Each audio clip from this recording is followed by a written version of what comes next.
This is the Stripsack Dualcast. I'm the Hawk. And I'm the FATMAN. Let's talk some football news, huh? Yep. Bear with us a little bit. We're going to start tagging some people in here, and we're going to be talking about all kinds of stuff that's been going on in the NFL. A couple things in particular: Stafford. Some things for Seattle, some things for Miami. You want this off? Well, I'm pretty pumped, guys. Oh. First topic here: Stafford to the Rams. I feel like you called. We're jumping in the meat and taters already, huh? Well, yeah, I feel like this is the biggest news of the weekend. Yeah, I threw it out there kind of as a joke of what if Stafford goes to the Rams, because everyone was talking about him going to the 49ers or to Indianapolis, and it was just kind of a thought I had. Well, golf kind of doesn't really blow anybody away. He's kind of just an average guy, and that's okay, but that's not going to win you a Super Bowl. Now, is Stafford the right guy? We're going to find out. But I still think that the Rams got fleeced in the trade.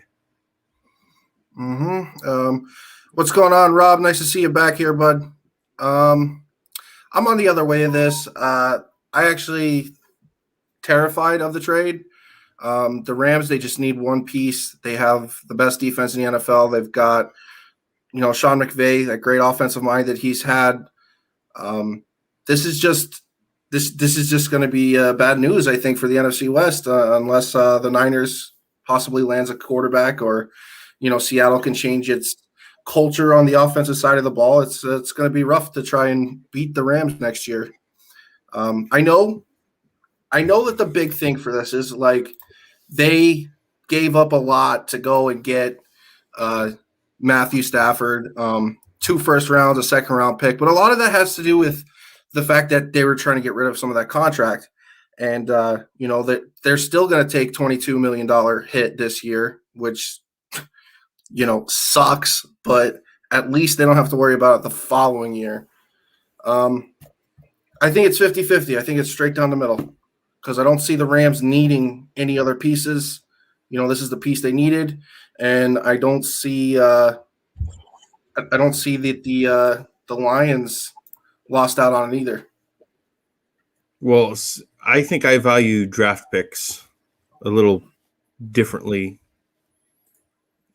or more than you do, because I think they're good bait on draft day to get you, maybe move you up in the draft.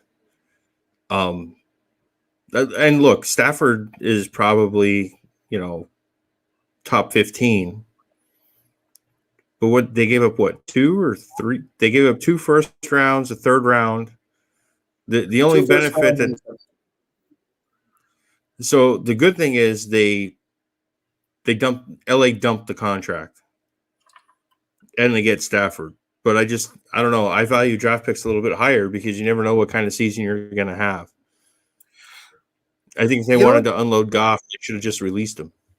What's interesting to me? I wonder if you agree with this. I feel like drafting defensive players helps the team more immediate than a team drafting like quarterbacks and stuff. Like, Justin Herbert was amazing this year. Obviously, the best rookie season at the very least, but they only won 5 games, right? Look at what Nick Bosa did for the San Francisco 49ers last year. He was a huge immediate impact on that defense and greatly helped that team win games. Obviously, the Niners have a way better, roster than I almost call it San Diego, but Los Angeles. But that I think that defensive players might be more value to me, higher draft picks than offensive players. What's going on, Alex? Thanks for coming in, buddy. With defensive guys, you're kind of more, you know what you're getting right out of the bait. I don't think the transition is as big for them. Your defensive linemen, your defensive ends, maybe some of your corners, it's a little more different, your middle linebackers and all that. But as far as up front defensive line, it's just smash the guy with the ball for the most part. There's different gaps and shit you got to worry about, but but I think it's hard to say that defensive, because they don't necessarily translate to wins either. I mean, and there was a couple rookies that had really good seasons this year. Burrow was lighting it up. Herbert was lighting it up. Yeah, they're quarterbacks. But Antonio Gibson was good. Justin Jefferson was good. Jerry Jeudy was good. Ruggs was okay. Cam Akers, you know what I mean? So these guys can come in and have an immediate impact. Just think about what they did with, when Adrian Peterson was a rookie. Running backs can definitely have an immediate impact. Marshall Faulk had an immediate impact when he was a rookie. Jerome Bettis. I mean, it's not necessarily always going to translate to wins because it takes more than one guy to win the game. Sometimes it's just terrible coaching. Look at Baker Mayfield. Yeah, he was a bust. He was a bust last year, and then now this year, everyone's like, "Oh, he is a franchise quarterback." Usually, your top picks are going to teams that have terrible coaches and not a whole lot of talent around them. Got some comments here. I want to scroll down. First one here from Parker. Thanks for joining us again, buddy. I hate the Rams. At least they had to give up 2 first-round picks for Stafford. Seahawks will have to get lucky if they want to beat the Rams next year. You know what? I'm not going to disagree and say that they do need some amount of luck, but this is the thing that us Seahawk fans just didn't want to see. We don't want to see San Francisco or Los Angeles get a quarterback, and unfortunately, Los Angeles has one now, and I think it's going to be really, really tough to beat them. The good thing about it is Los Angeles is losing a ton of people on that coaching staff, so maybe, just maybe, they might have some issues going forward on that team. Next one here from my buddy Alex. Thanks again for coming. Glad to see you here. 100% agree. Quarterbacks and wide receivers are hit or miss anymore. And that's kind of why, I feel this way about draft picks. I don't feel like they are a 100% necessity. If you can get a guy that's already proven, that's a hell of a lot more valuable than taking a guy which you're taking a chance on through the draft, because you don't know how he's going to equate to the NFL. You don't know what it's like in NFL speed, and that's just how I feel about it. That's why I feel like the Lions versus the Rams trade is a 50-50 somewhere straight down the middle. I don't know. I feel like you're getting an older guy in Stafford, or maybe you could have used those picks to move up and make a play for someone a little bit younger. Mm-hmm. I mean, Stafford's probably got 5-6 years left in him. He had a busted back, busted shoulder. He's had injuries. Oh yeah, for sure. He got his ass busted on Detroit. But the thing is look at the quarterback position as a whole. People are lasting well into their 40s, and him being behind Los Angeles's offensive line and the way they run their scheme with the play action pass, I don't see him getting sacked as nearly as much in Detroit. I mean, I'll be surprised if he gets to 30-35 sacks on the year. I really will. So this brings me to another question, though. If Stafford doesn't win a Super Bowl with the Rams, is he another coulda, woulda, shoulda? You know what? No. Here's the thing. If Stafford does not win a Super Bowl with the Rams, then it just kind of rests his case. He's a stat monster, which that's what he is right now. He's a stat monster. He has very impressive statistics. And he just doesn't win a lot. And a lot of that is he plays for the Lions. This is how we felt about, Barry Sanders, Calvin Johnson, and, and their careers not shaping up to what we wanted them to be. But, I mean, it's just one of those things. If he doesn't win with the Rams, the argument's put to rest. I mean, don't you think, anybody in the chat, don't you think that too? If Stafford doesn't win, there's no argument no more. What's up, Kerry? What I think would be crazy. What I think would be crazy is if we see Calvin Johnson pull a Gronk and come out of retirement now. That would be amazing. I would be very hyped for that. I don't know. Just seeing CJ back on the field would be insane. And that's it's like a small piece that they're missing with Los Angeles. I think they might have found it with Van Jefferson, but they do need a deep threat, so to speak. Woods and Cooper Kupp aren't necessarily that. They're more of a guy that catches the ball on those intermediate routes, quick routes, stuff like that. Like they're not necessarily that deep threat. So that is Joe McGovern. Yep, my buddy Joe. I love it. If Stafford doesn't win with the Rams, Patford confirmed. Yep. And like that's basically right along the lines of what we were saying. Got any more you want to add on Stafford? I don't. I'm still not thinking the Rams are a favorite with Stafford. No? No. I don't know. We're gonna have to wait and see. I think it's I think it was a really good move for him. Because even his best season it took Calvin Johnson having almost. I think Calvin Johnson did have 2,000 yards. It was pretty damn close. It depends on how you look at that best season. Like if you're gonna look at statistics, like what statistics are you looking at? Like a lot of yards, his was his first full season starting. He threw for over 5,000 yards. I mean, yeah, sure. If that's what you would call his best season, go for it. But I mean, over the last 3 seasons, Stafford has been pretty consistent. He's had over a 90 quarterback rating in all 3 of those seasons.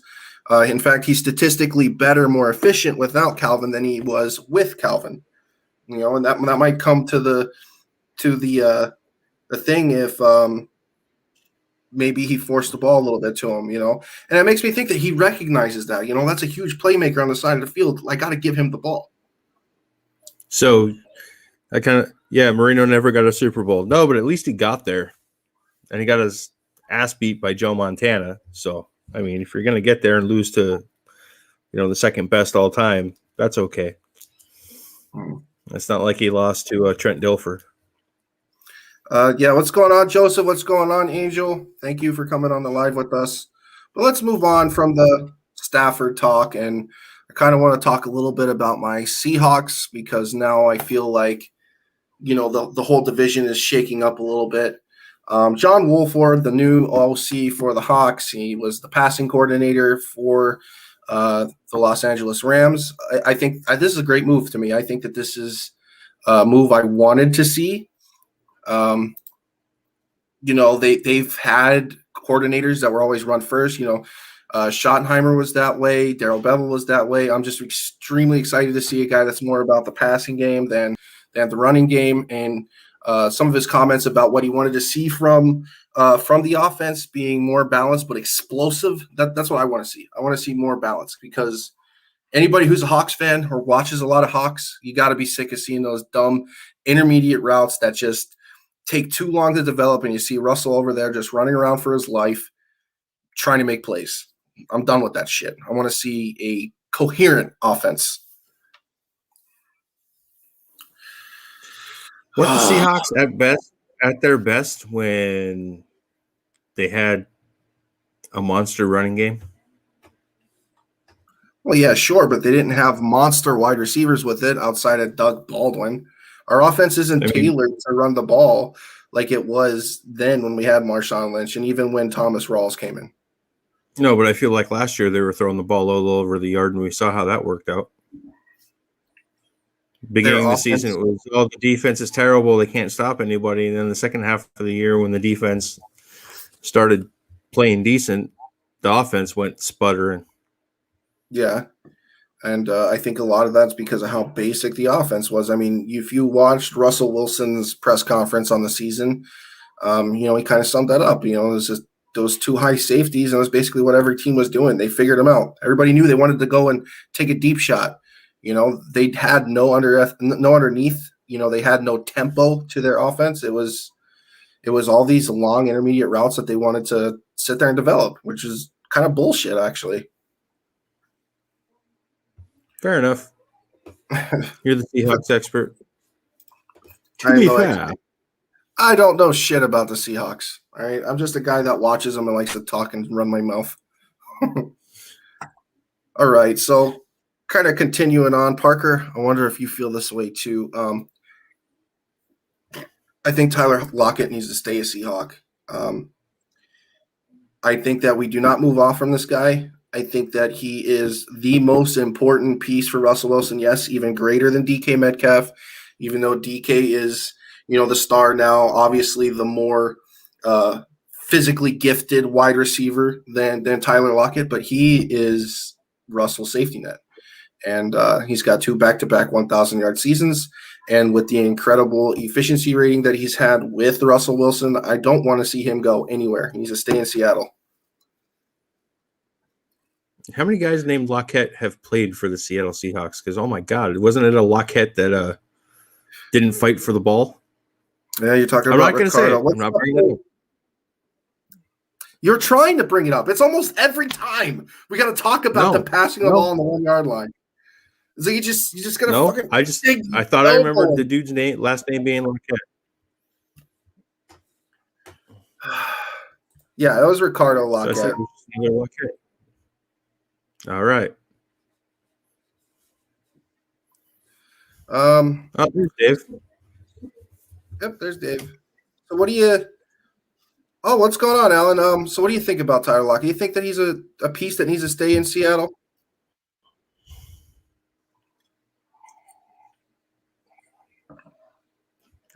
I agree with Danny's comment.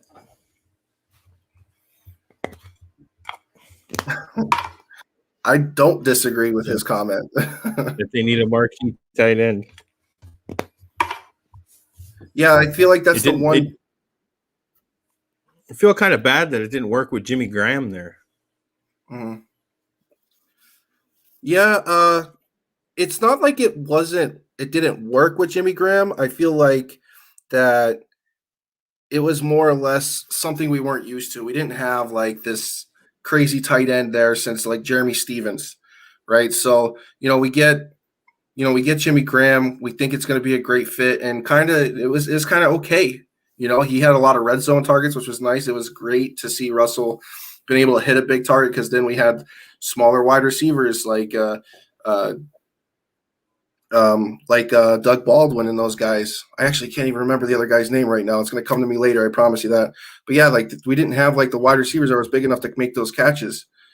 So having Jimmy Graham was huge, but we need a tight end. I was hoping that Greg Olsen or Will Dissly or even Jacob Hollister would kind of step up. And, I guess wanting a guy like Greg Olsen, who's 36 years old, was a little bit too much.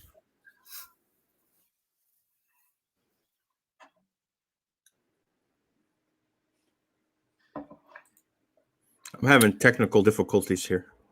Yeah, I know. You're cutting in and out. I think you're having some internet drops. Let me go through some comments while you figure that out here. Danny, Alex, Lockett should stay. Alex, I believe you're agreeing with me with the yes. I feel like Wilson forces the ball to Metcalf.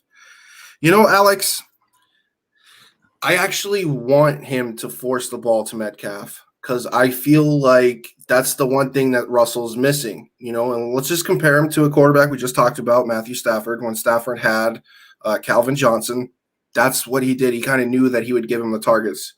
And there's just games where Wilson just doesn't look Metcalf's way. And it's been kind of like that all year. Like one game, Lockett will go off. The other game, Metcalf goes off. It's like he picks one or the other, and I don't understand why that happens. And when you have a guy that's his skill set is on the caliber of Metcalf, I think he should get fed the ball a lot, force it to him. He's going to win those one-on-ones. I mean, unless he got Jalen Ramsey on him. But, I mean, even then, I would still give him a little bit of a shot. I don't know. Forcing the ball usually ends up in interceptions. I'm okay with that if it's to a big wideout, though. I'm okay with a pick to that. On the 1-yard line. Oh, my God, bro. It's all I got. Miami wasn't even in the Super Bowl. It's the only thing I got, and I'm hanging on to it. You weren't even young enough to wear a diaper. Yeah, I could wear a diaper. You're still swinging around at daddy's nutsack. I might have even been wiping my own ass. All right, let's move on from the Seattle Seahawks. I got my Hawk in there. Tom Brady versus Patrick Mahomes. Now, let's do this hypothetically here. let's just say if Mahomes' career is somewhat similar to Tom Brady's career, let's just say he gets 5 or 6 Super Bowl rings. Let's say he gets another 2 MVPs. Okay. If Tom Brady beats him in the Super Bowl, will Patrick Mahomes ever be considered better than Tom Brady? If he wins how many more Super Bowls? If he loses this one to Tom Brady and say wins 5 more. So he would have 6. Yeah. He would definitely be in the same conversation. I don't see why he wouldn't be, just because he lost one to Brady. I mean, we don't say Eli Manning is better than Tom Brady. That'd be absurd.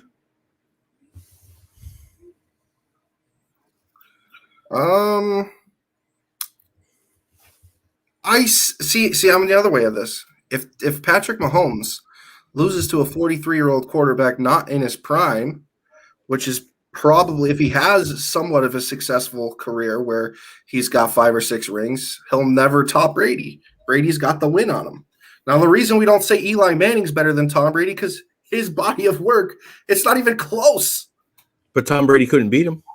Doesn't matter. It's not close. It's not close. 2 rings to a guy that never won an MVP in his life, who had a lot of efficiency issues, that was carried from a defense. And I love myself some Eli Manning, just so you know.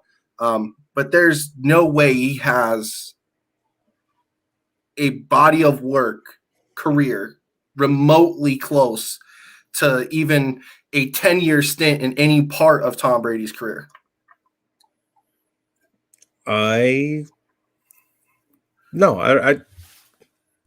doesn't matter. I don't. So what if Mahomes wins 7? If he wins 7, but loses, he loses this one. Yeah, if he wins 7, but loses to Tom Brady, he's still second to Brady. I don't know, man. That's I rough. mean, how could you say he's better than Tom Brady when 43-year-old Brady beat his ass? So here's the thing. Here's another thing that's interesting about the argument, right? Let's just say Mahomes does win, right? He still doesn't have the argument to being better than Brady until he gets up to his rings. So he gets to the amount of accolades, the MVPs, the amount of times leading touchdown passes, and percentages and all that stuff. But I don't see him passing Brady at all. I mean, yeah, he has a chance, but I just don't see it happening. So basically, what you're saying is Darlene is screwed either way. Yeah, Darlene will never be as good as Brady. What's going on, Jeremy? Thanks for showing up here. But yeah, that's how I feel about it. Like, he has to win 2 more MVPs and 5 more rings with the win on Brady to pass Brady. So I'll tell you, I like Mahomes' style of play better than I like Brady's style of play. I'll tell you that right now. It's a lot more fun to watch. It's a lot more fun to watch. It's exciting. He freaking throws it from anywhere and everywhere. Mm-hmm. I like watching that style. He's that gunslinger, that throwback, right? Yeah. Like I always say, he is style of play better than. Oh, what the hell's going on here? He is technical difficulties all over the place over here today. But he is. I don't know. I just like him more than I like Brady. Well, Brady's like, he just so efficient. He drops back, he throws the ball. When you watch Patrick Mahomes play, he drops back, play's not there, he rolls out to his right, maybe breaks a tackle, slings a rock to the other side of the field for a first down, sometimes a touchdown. Mahomes is far without Vicodin and beer. That's right. The way I look at it. Let's go through some comments here. Rob Davis, in Mahomes' 10-year contract, I see him getting at least 4 rings. And see, I see him sputtering out at some point. Maybe not this season, obviously he's still there. Next season, I don't know. I feel like it's going to eventually start to sputter out at some point. You take this one. He has to win to even have a chance. It's now or never. Danny. No, he's still got a lot of years left ahead of him. He's not the 43-year-old in this game. Right. He's, he just signed that big contract. He's got at least 10 more years in that Kansas City, 9 more now in that Kansas City uniform. Joe, mechanically speaking, Mahomes might already be better than Brady, but football is a team sport, so you can't give the full credit to a QB. That always goes back to like the age-old question. Sure, this quarterback has a more accomplished career versus a quarterback that is way more talented. I mean, we've had this discussion a million times. Usually the quarterback that's more accomplished wins the argument, though. Well, I feel like Brady's more accomplished because of his mechanics. He's not the strongest arm guy. He's not, it's practice and hard work and repetition. I think that's why Brady is as good as he is. God, I hate saying Brady's good. But, he doesn't have that big, strong arm. He doesn't have that super accurate arm. He's not going to run around in the pocket, and he just knows how to make plays, and he's solid at doing it. He'll beat you anyway. He could still throw it down the field, or he'll dink and dunk you to death like he has his whole career. Very Montana-like with the dink and dunk. Montana sucks. Eat a dick. Pat needs to win now, then get at least 5 rings to have a good argument. And the eye test is Pat, hands down. Brady's just very accomplished, which is all things that we, truly agree on.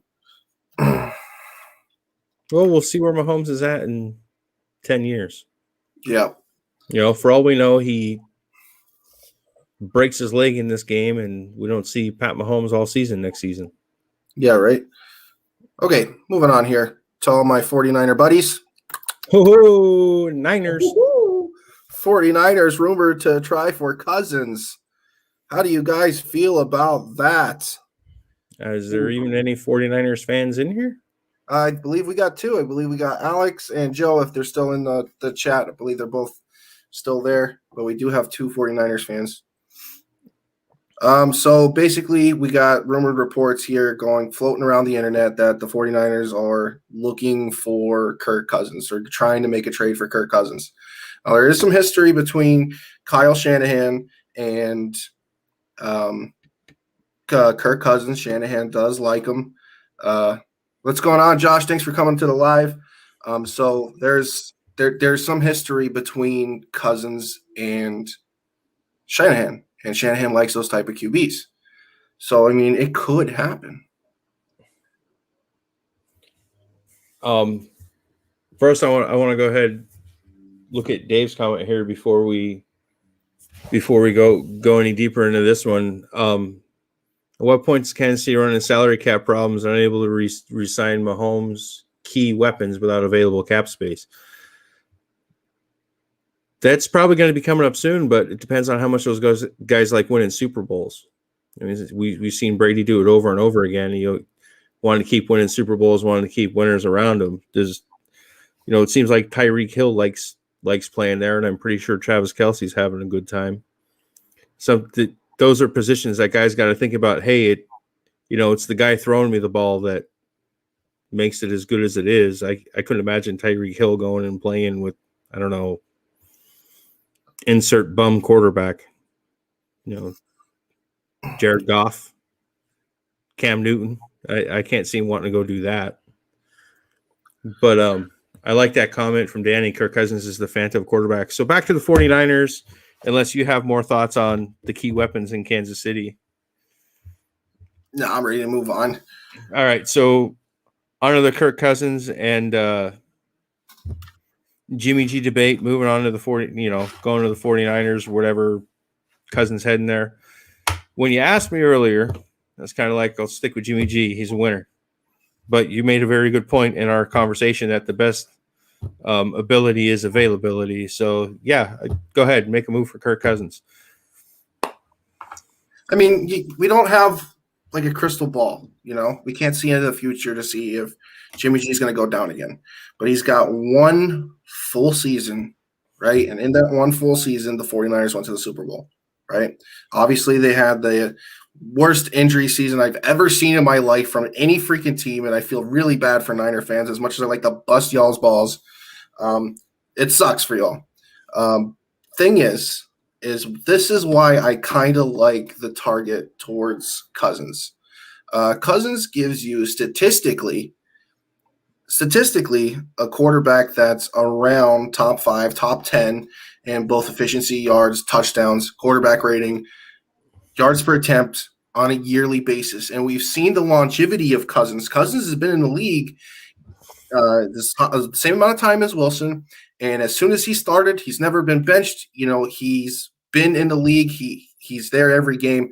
I mean, he might be a better fit for the 49ers in the future just for the fact that you don't have to worry about him being a piece of glass. And Cousins has, you know, like you said, Cousins is kind of a stat monster. The thing I'd be afraid of with Cousins is with Justin Jefferson, Adam Thielen, and Dalvin Cook on that offense, still can't make the playoffs.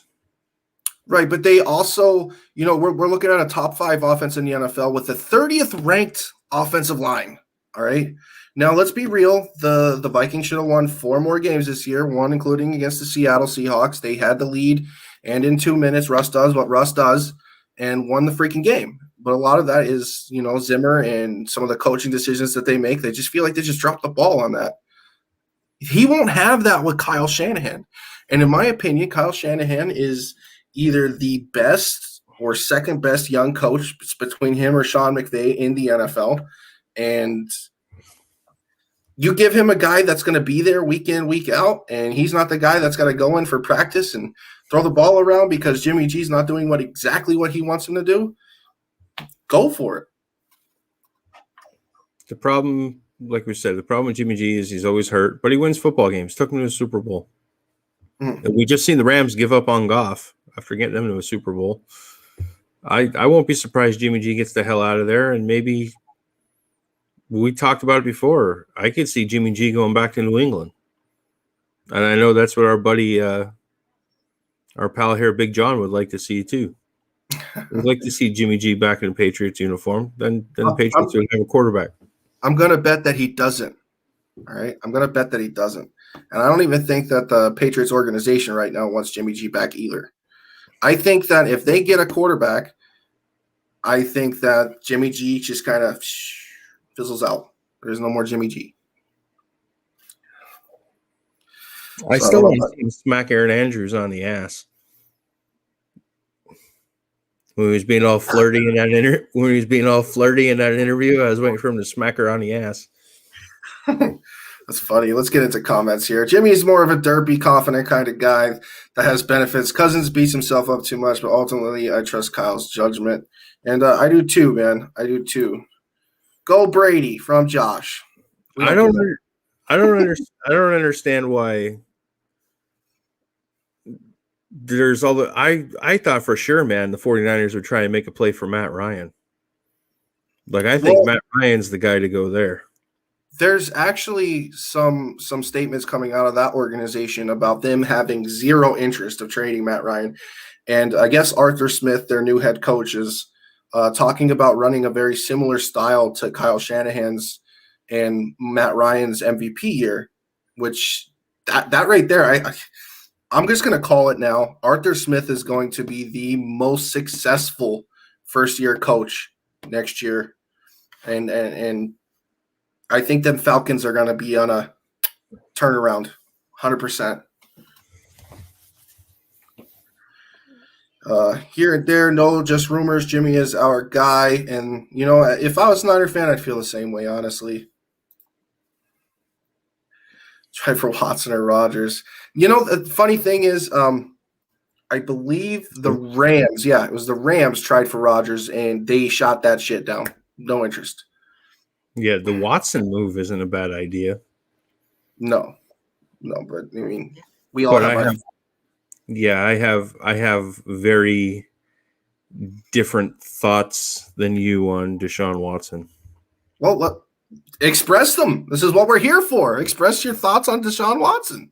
No, I thought we were going to talk about the Dolphins a little bit. I figured you'd zing me later with that one. No, let's hear about it now. We want to know. What about Deshaun Watson over there? He's a crybaby bitch that has all of the measurables: the arm strength, the speed, the accuracy, the run around, sling it around, make plays, score touchdowns. But guess what? He won 4 games last year.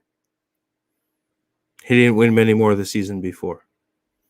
We've seen Tom Brady do it for 20 years up there in New England with nobody, throwing it to a lawn chair. We've seen it happen in Philly, to throwing it into a cooler, win a Super Bowl. To me, Watson just doesn't. He has all the measurables, everything you want to look at and say, "Oh yeah, this is our guy." You know, this is the great thing. The problem is no heart. No heart. I see no heart in him, and he's not a good leader. That's not what I want in my leader. Right. So I'm on kind of like seesawing on the top of the fence here. For one, I think that if you are a quarterback in the NFL, you need to be the leader of your football team. You need to represent the franchise and, things like that. You don't ever want to put your franchise under the bus. If you have any type of issues, this should be between you and the organization. It should not be between you, the media, and the organization, which is what kind of happened between Watson and the Texans. Thing is I do slightly agree with him that he kind of got shafted for the Texans.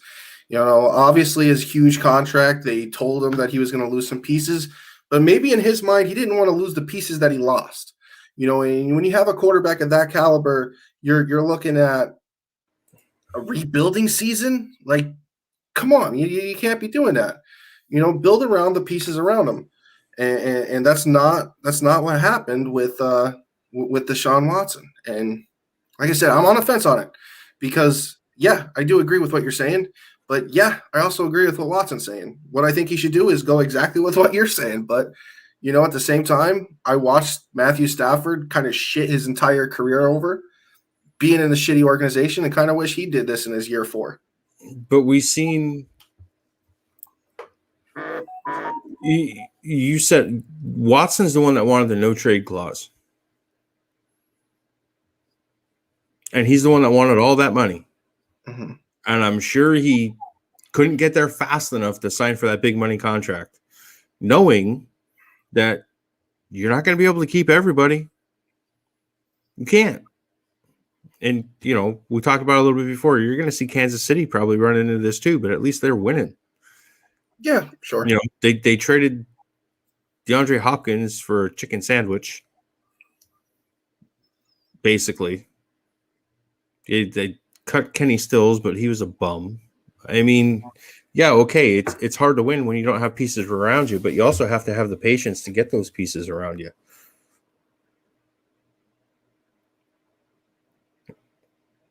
I think fucking Brock Osweiler had a better season with the Texans than Deshaun Watson did this year.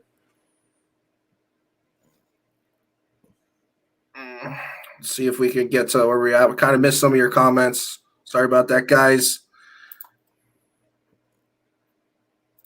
You have to give your first child for him, which is true. They are asking a ton, which at least the organization did come out and say, hey, we want 2 first rounds, 2 seconds, and 2 defensive players for him, which is a lot. And honestly, I feel like they're trying to right all their wrongs by just giving people away over the last 3 seasons. I also thought I seen them come out and say we're not trading Deshaun Watson. Mm-hmm. Matter of fact, there was a press conference the other day. I watched it on, I want to say it was on the McAfee show. They had the press conference on with that Caserio guy, their new GM. I just want to put this comment back up. Best quarterback, Wilson, hands down. Yes, Yes, he is. Yes, in Madden. For Seattle. Yes. Thank you for making me happy. All right, so John, yes, sir. Add weapons around him or draft a QB. I think we're talking about Jimmy Garoppolo here. Let's see. He posted this. Watson trying to be a Rodgers or a Brady. It is incredibly hard to have heart when your team will go down as the biggest clowns of the decade. Even Watt is sick of it. And like this is the other side of the argument because I see this too. I see this. You know, it's hard for me not to think that as a player of your position, you can't be slightly upset with the way your organization is running things. I think it's kind of bullshit to think that he has no say. It's kind of bullshit to think that he shouldn't voice his opinion. But again, I don't go back to what I said. As the leader of your football team, this should be between you and the organization. It has nothing to do with the media. Opinions are like assholes, bud. We all got them. Oh yeah, I like this. Most of us. I like this one from Danny. Yeah, it's been a rough day, bud.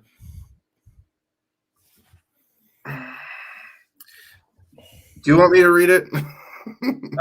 Sure, go ahead. You know what I'm going to do? You know what I'm going to do? I'm going to pull out the signature. Sorry, folks. It's time. Yeah. It's time for the signature FATMAN Lipper. All right, Dave Smith summed it up best regarding Deshaun Watson, and those are the facts. He's a crybaby, selfish, self-centered with a sense of entitlement. Now he's stuck there with no trade clause in his contract under the new CBA player holdouts have been removed. Houston didn't force Watson to sign that extension, and if he wasn't ready to commit himself and honor it, then he had no business signing it to begin with. And even though I don't disagree with this comment whatsoever, I still firmly believe that the Texans are fucking Watson. And he has a right to say some shit about it. But didn't they fuck J.J. Watt for 11 years? Right. And he doesn't even want to fucking play for him. Do you even know any Texans fans? No, as a matter of fact, I was trying to sell some Texans merch, and it's still hanging in my closet. Yeah.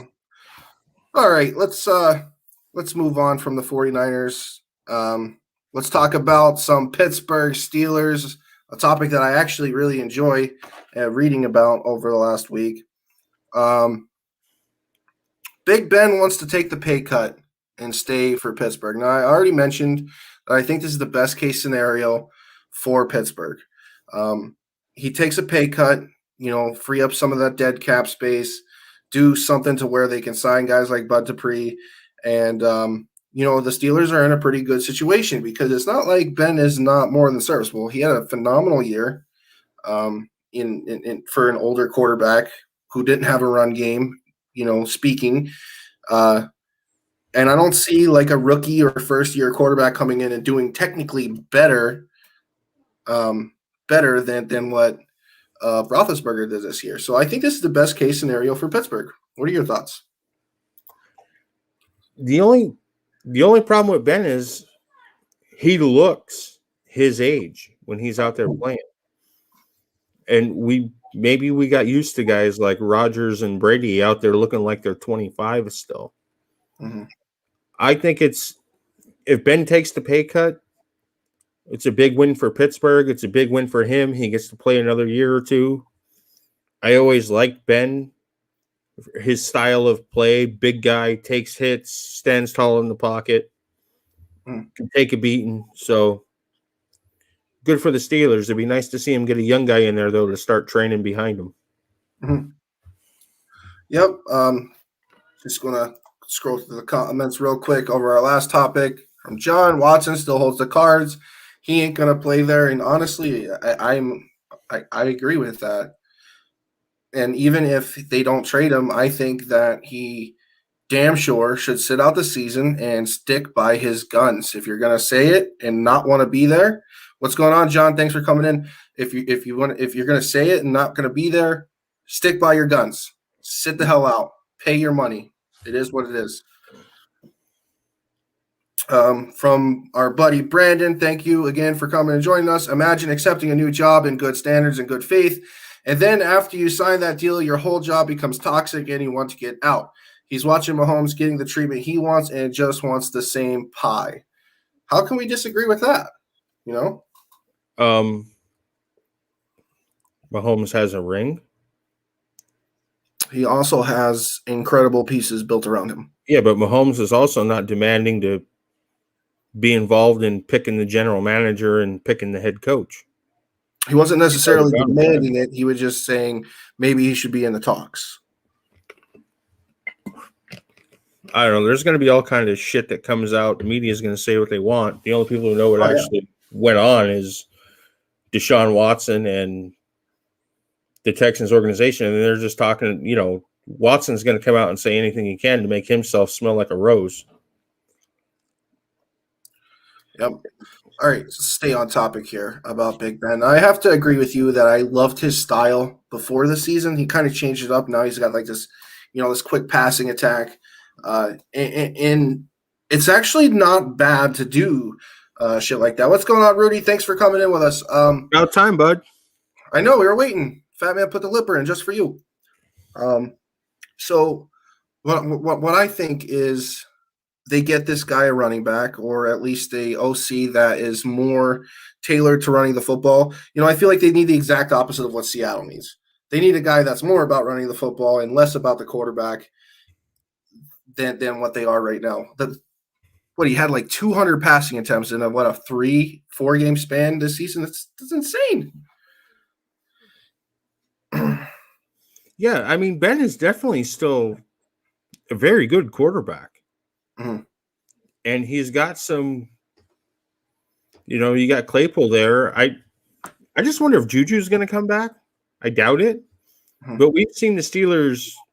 It's like they always have a great receiver. There was Mike Wallace, and while Mike Wallace was there, they drafted Antonio Brown, and they let Wallace go, and Brown took over, and now they drafted Juju and let Brown go, and now they drafted Claypool, and you're probably going to see Juju go.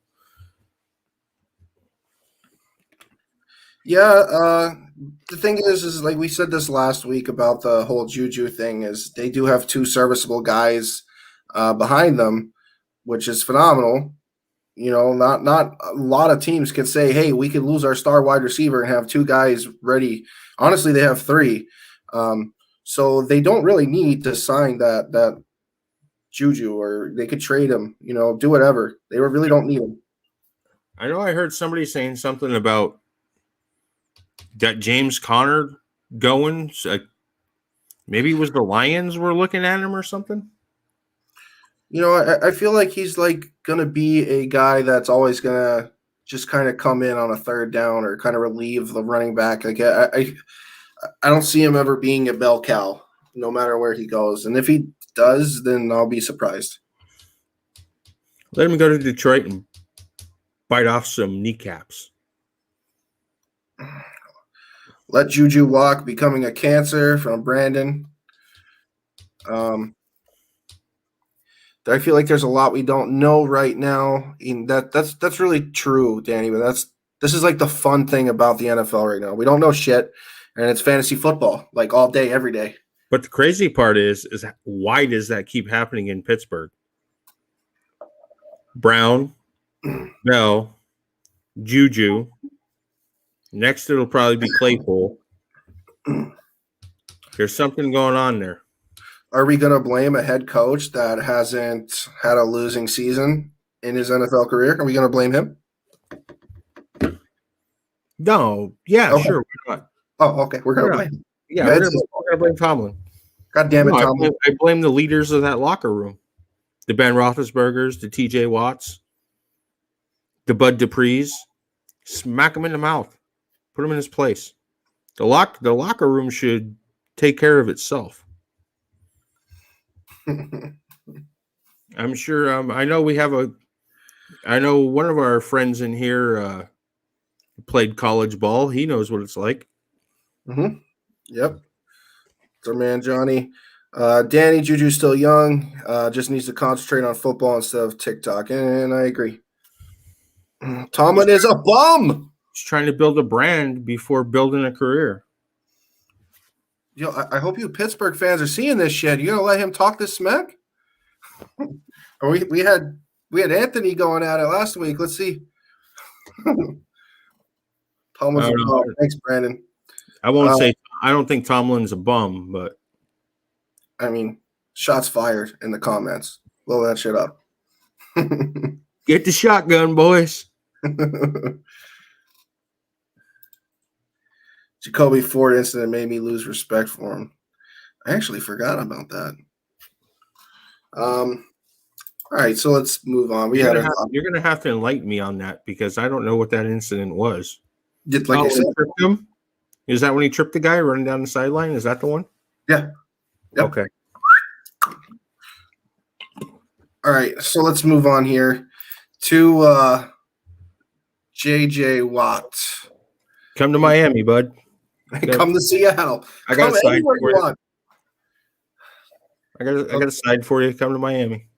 Yeah, so what they're saying right now is that JJ wants to go into free agency. Like he doesn't that's where he wants to go, free agency, and kind of like pick where he goes. We've heard some interesting theories about him reuniting with the Watt brothers. Obviously, me and the Fat Man want him on our respective football teams. But where's a realistic shot JJ could end up? Indianapolis has a lot of cap room. Yeah, Indy.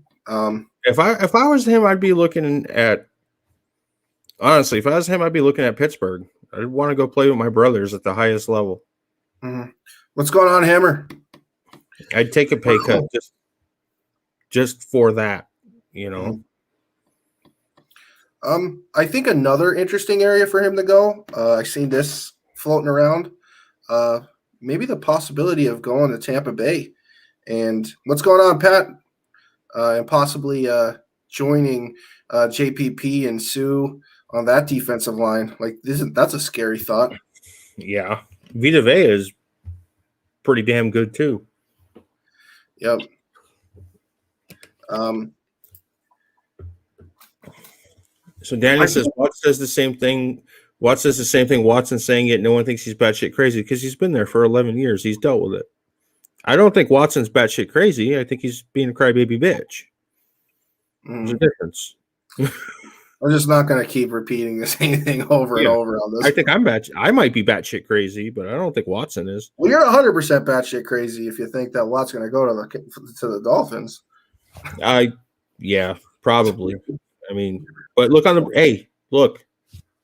no income tax. Yeah, down there in Florida. Yep.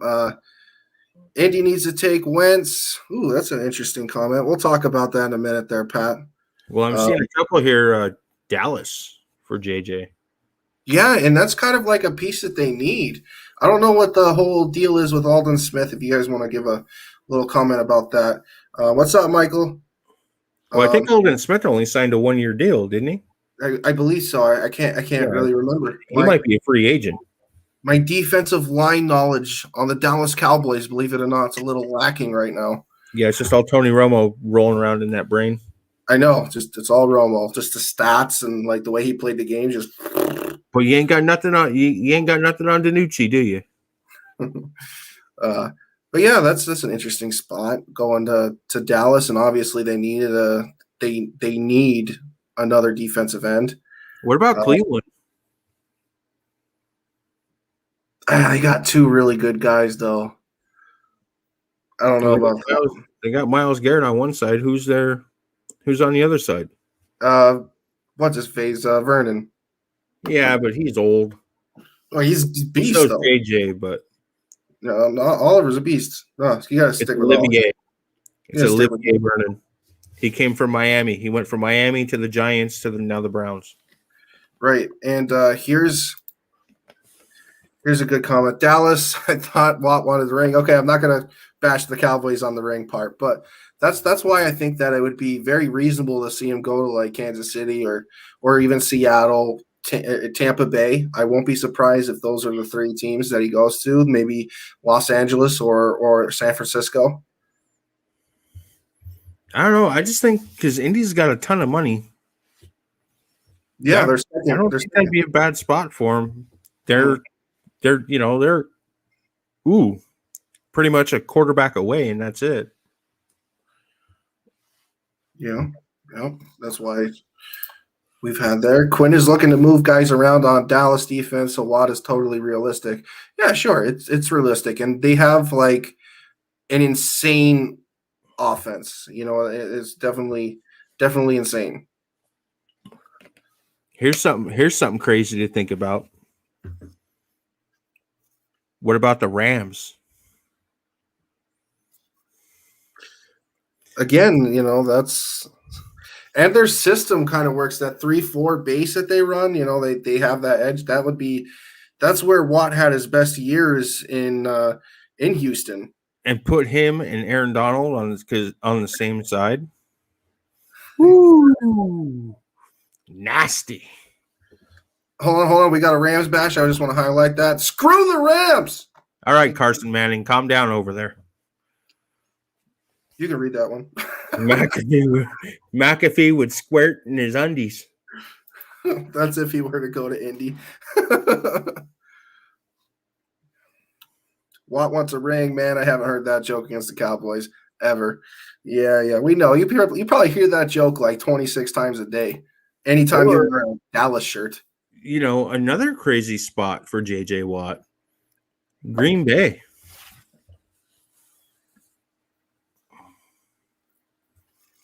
Yeah, that's definitely. I mean, we know he wants a ring, so you have to automatically think of the 4 teams that were there in the end: Buffalo, Kansas City, Green Bay, Tampa Bay. Yeah, for the last 27 years. Yep. Let's see. What about the Jets? Fuck the Jets. We don't talk about the Jets. You're going to be so scared with that new coach over there and all that draft capital and all that cap space. Oh, my God. The Jets might be a realistic shot, depending on how they build their team in the offseason. Fuck the Jets. But, yeah, some of the reports that we were saying is just more of like a place that, he wants to get a ring. So I'm going to say my 3 favorites is probably San Francisco, Kansas City, Tampa Bay, and slight favorites would be Seattle and Los Angeles. If San Francisco makes a move on a quarterback, he might entertain it, but I'm sure he wants a quarterback that can play a whole season. Yeah, sure. I mean, we'll see what happens there. We already had our comments. But let's move on. I'm ready for the Fat Man to talk a little bit about this. Go ahead, read it off. Miami should keep Tua. Deshaun Watson. I love Tua. I think he can develop into a good leader. I think he's only going to get better. We heard some shit talking about his mobility throughout the year, but he had some plays where he got out there and he wiggled around and moved. Everyone forgets he had the same surgery that ended Bo Jackson. So, and it was a year ago. So he might not. I see somebody has here, Pat, no arm strength. Okay, but he can still throw the ball farther than I can, and he's highly accurate. And there's been guys that made whole careers out of that. Chad Penningtons of the world. Montana didn't have the biggest arm either, but he was known for accuracy. His line was, I don't throw darts at balloons. I throw balloons to darts. So you can definitely win that way. I think he's smart. He's intelligent. He's level-headed. He's very family-oriented. He's realistic about his mistakes. He's not the Patrick Mahomes guy. He can't throw the ball a country mile and through the side of a barn, but get some weapons there and comments real quick, as I love it. The Jets will ruin him. Talking about Justin Fields. The Jets are hot garbage. The Jets still be the Jets. And what I want to say about that is I do think their new head coach is going to change that culture there. I won't be surprised. All right, so here we go. Keep Tua. I agree. No reason to get rid of Tua. Not a chance. He has no arm strength. That was from Pat. And from Danny, I love Tua as well. Let's give the guy a chance. So here's my take on Tua. I watched about 8 Dolphins games this year, which is probably the most Dolphins game I've watched in a single season. What Tua does really well is he throws the guys open. He puts them in places where only his guy can catch the football. He's got a really good release. My issue with him is he doesn't go through his progressions, and I use this argument with Lamar Jackson, the running back that everybody likes to bash and hate. Lamar Jackson goes through progressions. He makes his decision when he passes the football. He makes his decisions whether he runs it, yada, yada, yada. But this ain't about Lamar. It's about Tua. Tua throws to his very first read 95% of the time. And what I really want to see him do is to develop that part of his game. And let's be realistic. There is a guy who's probably retiring, may possibly come back next year. One of the greatest to do it, Drew Brees. He had the same issue coming into the NFL where he would just throw to his first read. And this is who Tua reminds me of. He reminds me of another Drew Brees. So I think that keeping Tua is not a bad idea. But when it comes to having a guy like Watson out there, potentially getting Watson, I think Watson is easily more favorable for me, because he's already established as a top 5 quarterback in the NFL, and we just don't know where Tua's ceiling will be. But let's look at their offense. Devontae Parker's a bum. Jakeem Grant, I feel like he's really underutilized. I think the biggest bright spot on that offense is Gesicki, and I think he's a beast. But I just want to see a little bit more, maybe before we make that assessment on Tua. So Devontae Parker, I agree 100% is a bum. I'm glad you finally came around to join me on this side. Jakeem Grant is a little fast guy, kind of like that Tyreek Hill mold. Mm-hmm. The problem is he's a little fast guy. Like he's 4 inches shorter than Tyreek Hill, and his hands are not that great. Like he does drop a lot of balls. But I think you're going to see Miami. I'm praying that they draft a wide receiver. And I think they're going to be the ones that ends up with Devonta Smith. And, that Najee Harris, they're talking about them drafting with their 18th overall pick. I think if they do that, then we got something, unless they make a move for Aaron Jones in the offseason or any other big wide receiver would turn me on. Maybe make a trade for somebody like Julio. Brandon says Parker is breaking out. Grant has only had 5 games with more than 5 catches. Preston Williams is going to be good. So I've been waiting 5 years. Preston Williams.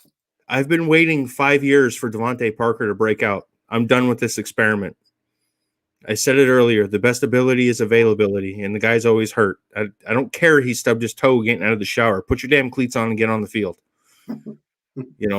He's always hurt. He's missing games every year, and I know he had – when he was drafted, I think he came from Louisville.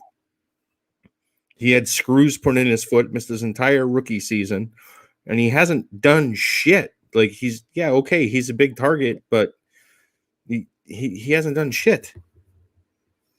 All right, so let me go through. Defense wins championships. Let Tua manage the games. He only threw screens under Gailey. And I don't disagree, but like the thing is other than a design screen, I just want to stop seeing the same out route that he throws 50 times a game. And like I feel like that's just his first read. He looks at it, he just goes to it, he's like, it's an easy completion. Like screw that. I mean, go through your progressions. But that might be what the OC was in his head telling him to do. Possibility, because a lot of coordinators like to kind of hide their quarterbacks' weaknesses in the beginning of their careers. Until they start showing their ugly heads like Jared Goff's. But, that's very accurate. All right, from Jeremy, how could you not watch Miami this year? Fun team to watch, and they're super, super young. Good things are coming. Just kind of hurts to have a team like Buffalo to compete with because they're damn good and really young too. Yeah, Buffalo beat the snot out of them. I got nothing.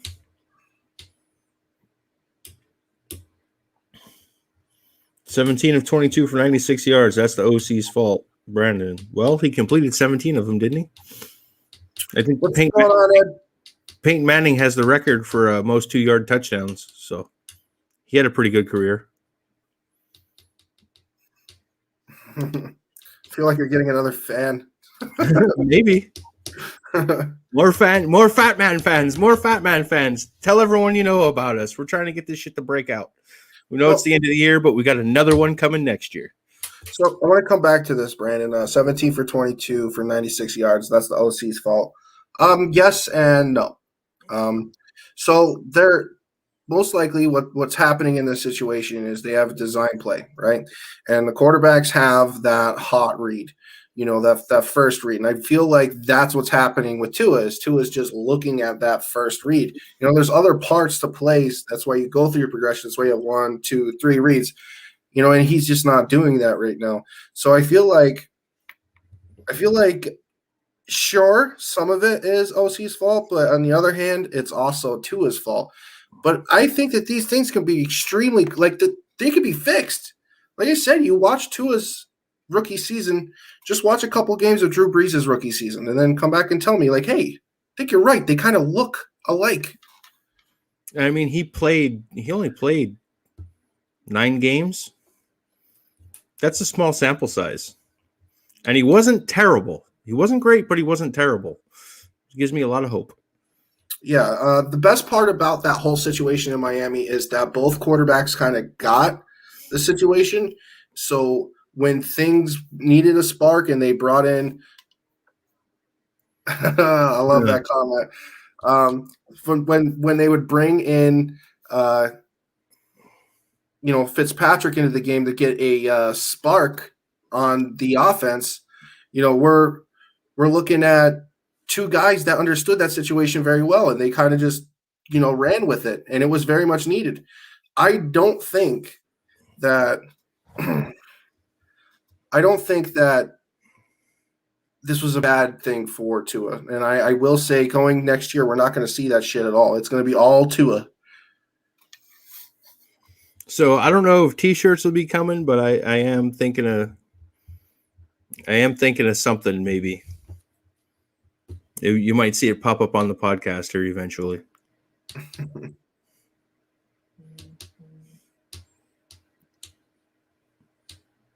See here, the biggest problem. Wait, hold on. What's this?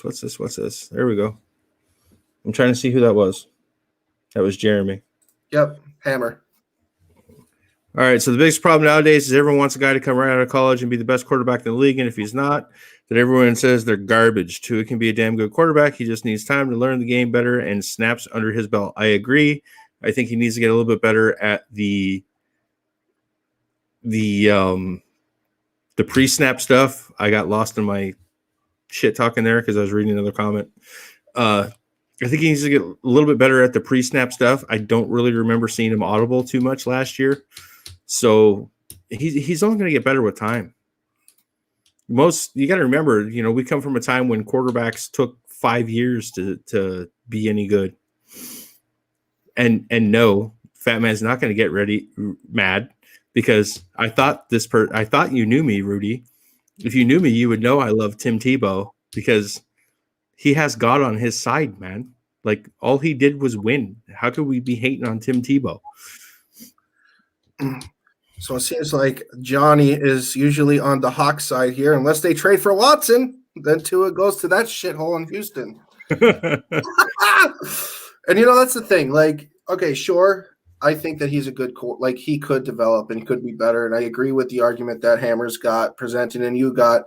But when you have somebody like Watson out there, right, and you have the capital like Miami does, I don't see why it's a bad idea to go for it. Even if you lose something out for the next couple of years, it is what it is. But your guy's a top 5 guy. I expressed my concerns with Deshaun Watson. So I shall not go there anymore. You know what I say? I say if Watson goes to the Dolphins, all right, and I'm going to take a page out of Harry's book. You heard it here first. The fat man gets a Watson jersey.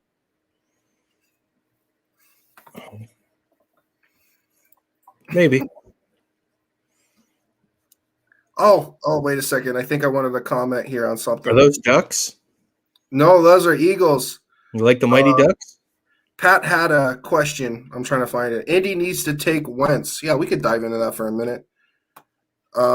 So my question to you, Pat, do you think that you're happy with Jalen Hurts and that's who you want to see going forward? Is that why you made the comment? And I think Wentz is a guy that a lot of people's overlooking in the possibility of going to other teams. Just my question to you is do you think that Jalen Hurts is the guy in Philadelphia and who you want to see going forward? All right, back to years right. It takes time to play time. Let's see more of that before we label him trash. Allen's first 2 years were sketchy too. Look at him this year. Well, Tua doesn't have the rocket that Allen has. Nobody rocket. That boy could launch it. All right, so now we talked a little bit about Tua. We got a Dolphin fan in here with you too. Miami off-season wishes. What do you want to see Miami? We got another Dolphins fan in here? Yeah, Brandon's a Dolphins fan. Oh, does Brandon want to come talk to us? Does Brandon want to come talk to us? Brandon, you want to get in here and talk with us about this? You could use your phone.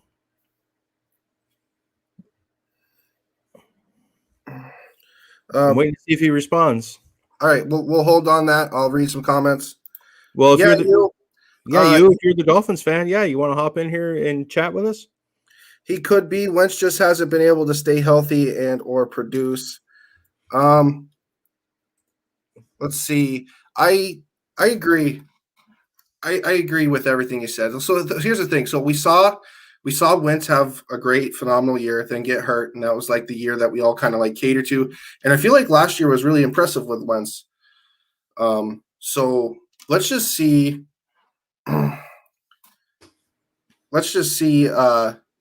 What we got, this year. I seen about 5 or 6 Philly games, and I got to admit, when I was watching Carson Wentz, it looked like he was A, doing too much, or B, just flat out missing guys. And I was literally talking. I was literally talking to a guy that was a huge Eagles fan a lot during this season, and he always had the argument about Wentz.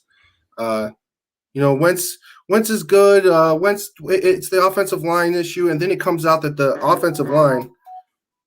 Oh my God, I do not love Wentz. I just always had an argument for him because there's a lot of people that hated him.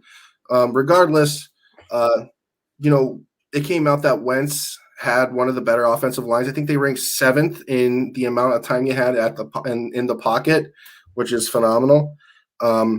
And it just kind of shows you, sure, they didn't have great wide receiver core, but when you're missing throws as much as Carson was, I think it was very needed to move on from him. And I know he had a phenomenal season last year, 4,000 yards, not a single receiver over 500, which is incredible. But, it's time to let go. I think his confidence is shot. And I do think that if he goes somewhere else, it may be a different story, So I think Wentz needs to go to Indy.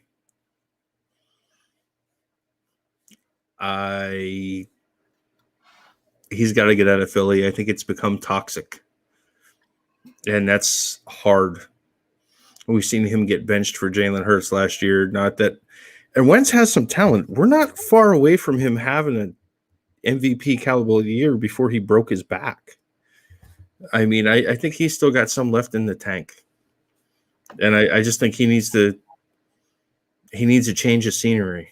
Yeah, I agree with what you're saying there, Pat. And here's the thing: I really won't be surprised if, say he does go to Indy, or if my Niner fans are still in here, he goes to the Niners and he ends up playing really well. I just think it's funny that I said the exact thing that Pat typed, and I was not looking at it. Sorry, Pat. I don't want people thinking I stole that from you.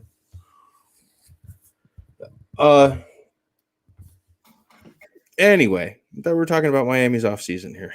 I know. I didn't know. I thought we were going to wait on Brandon. I wasn't sure what's going on there. I don't think he wants to come in. Oh, that's okay. Yeah, I think he's got a little bit of stage fright. That's okay. I don't know if he's got stage fright. I highly doubt he's got stage fright, but I don't know. He says, I don't know what he said. Sounds a little nervous. So Rudy says, I really wanted Wentz over Goff when they were being drafted. My Rams chose Goff instead after watching Wentz last season. I don't know who's worse. Well, look on the bright side. You win because you got Stafford now and no draft picks for another 2 years. Mm-hmm. He needs to clutch that Super Bowl ring very tightly because he's not getting another one. Don't worry. I see that one. See that? I see that. Yeah, I agree. All right, so let's go and talk about the Dolphins things. We'll just have Brandon comment, which is okay. No big deal there. Off-season wishes. Go ahead, take it away. Running back, wide receiver, running back, linebacker, defensive tackle. Do you want a running back? I want a running back. What are your who are your favorite running backs? So I would be okay with Aaron Jones coming to town. I don't know who else is free agents this year, but draft a guy. Do they need a run? Yes, they need a running back. They don't have anybody. I think if you have a good running back, it's going to take pressure off of Tua. First of all, that's going to help a lot. We've seen what it did for Ryan Tannehill over there in Tennessee. I know it's a passing league. I know we like to talk about quarterbacks and quarterback stats, but you still got to run the football. And teams can be, again, look at Tennessee, very successful with just running the football. And I kind of give Cleveland shit a lot about having two beasts back there who can carry the ball, and they still want Baker to throw it 50 times a game. So I want a bell cow back. I want a guy that can carry it 25 times a game, get me 100 yards a game. Now I know that Kareem Hunt has said that he wants to stay on the Cleveland Browns and all that other stuff, but with a team that has this much draft capital, do you think that it's really like not plausible to at least say, hey, Cleveland, what do you want for Kareem Hunt? I mean, let's be real here. You know, we're looking at the best blocking running back in the NFL. We're looking at a guy that could carry the ball all three downs, can catch the ball out of the backfield. There's not a huge weakness in Kareem Hunt's game. And I don't bash Nick Chubb. I think Nick Chubb is a beast. But there's just things that Kareem Hunt does better, and the things that Nick Chubb does well, Kareem Hunt's not far behind. So I think that with the draft capital, I think Kareem Hunt and Aaron Jones would be my 1 and 2 running backs to try and go after. The only reason that Kareem Hunt got chased out of Kansas City was a legal issue. Yeah, he lied. Basically, that's all that happened. He lied. Well, some domestic abuse stuff happened, didn't it? Yeah, but he lied about it. That was the biggest issue. If he would have came out and said what happened, presented all the evidence to Kansas City, then Kansas City probably still has Kareem Hunt, and we are definitely terrified on how the hell anybody's going to stop that offense. That offense with Kareem Hunt right now would be disgusting. Well, if I was Miami, I'd give them a call and say, hey, we have the number 18 pick.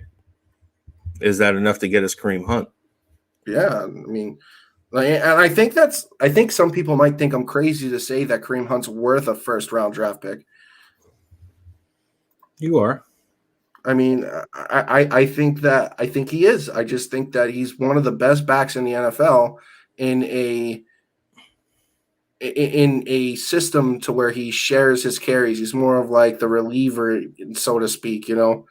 Now he does have a very prominent role on Cleveland's offense. You know, although we didn't see it in the divisional game, and I wanted to see it a lot more. He is their guy to throw their screens to most of the time. He's their guy that catches the ball out of the backfield, and he is in there in key situations on third down to block because of his strengths at that position. And Dave, I have to agree that he does stay in Cleveland. I'm just saying I don't think it's vastly outrageous to think that another team that needs a running back shouldn't give Cleveland a call and give up some picks for him. That's all I'm saying. Yeah, he wants to stay in Cleveland. He came out and said, "I want to be a Cleveland Brown." So, Mhm. I don't. Do I think it's feasible that he leaves? No, I think he would take a pay cut to stay there. My other thing for Aaron Jones is he's going to want top 5 running back money, a contract Okay. probably close to Kamara.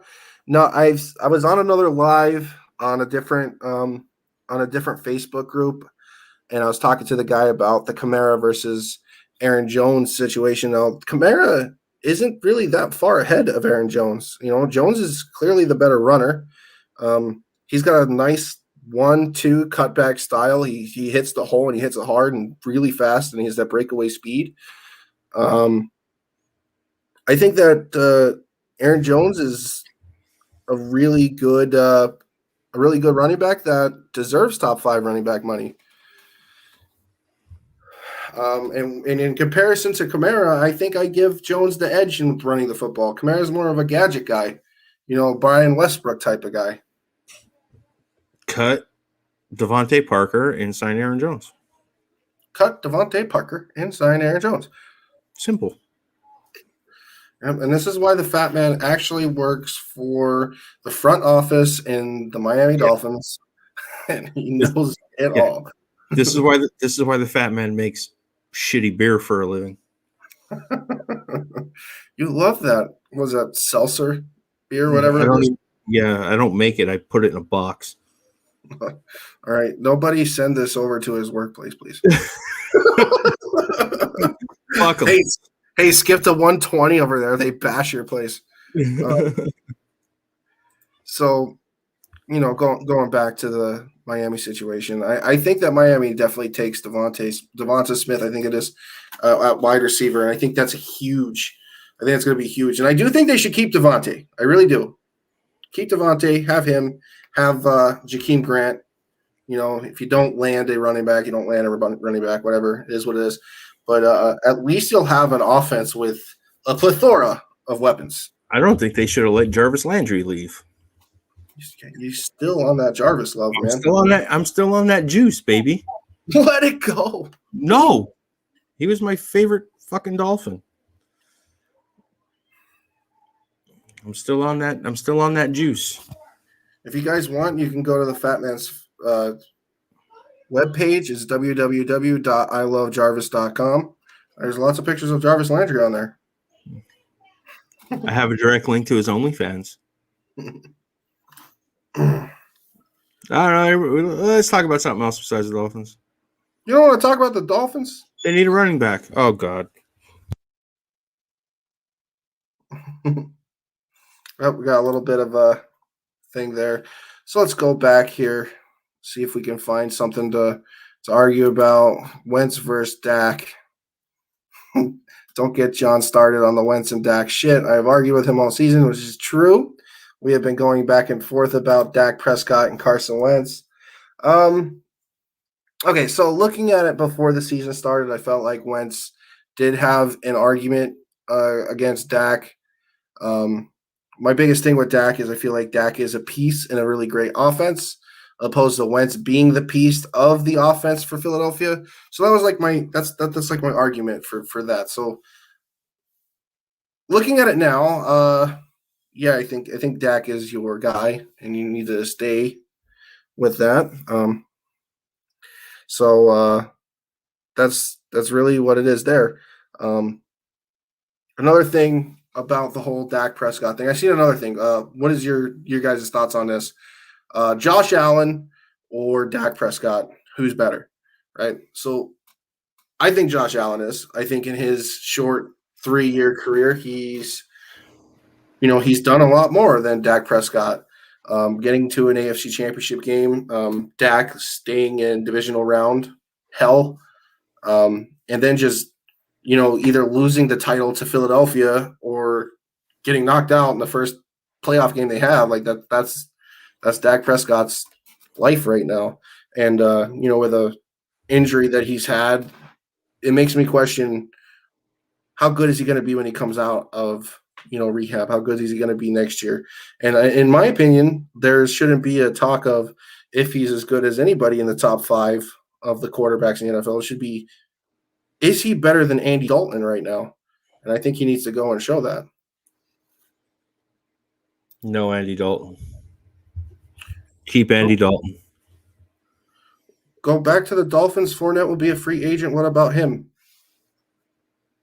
I think he's going to want to stay in Tampa Bay, especially if they win a Super Bowl. Hypothetically, getting Fournette's not a bad idea. He's still young.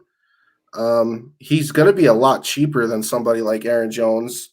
So I like the move. We're seeing a little bit different Fournette in these playoffs too. So I wonder if that's something we're going to see more about him. Well, he taped in a practice. He was taping a $20 bill or something to the back of his pads to try and get a little quicker. Anybody that grabbed it got to keep it. So that was a nice little trick I heard about he was doing.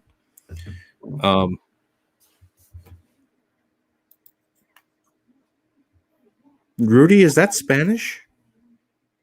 I don't know. Can we get the English translation, please? No habla español. You know this, man. He's talking about Ronald Jones. I just was letting you struggle there for a minute. But it says Rojo. I know Rojo is red.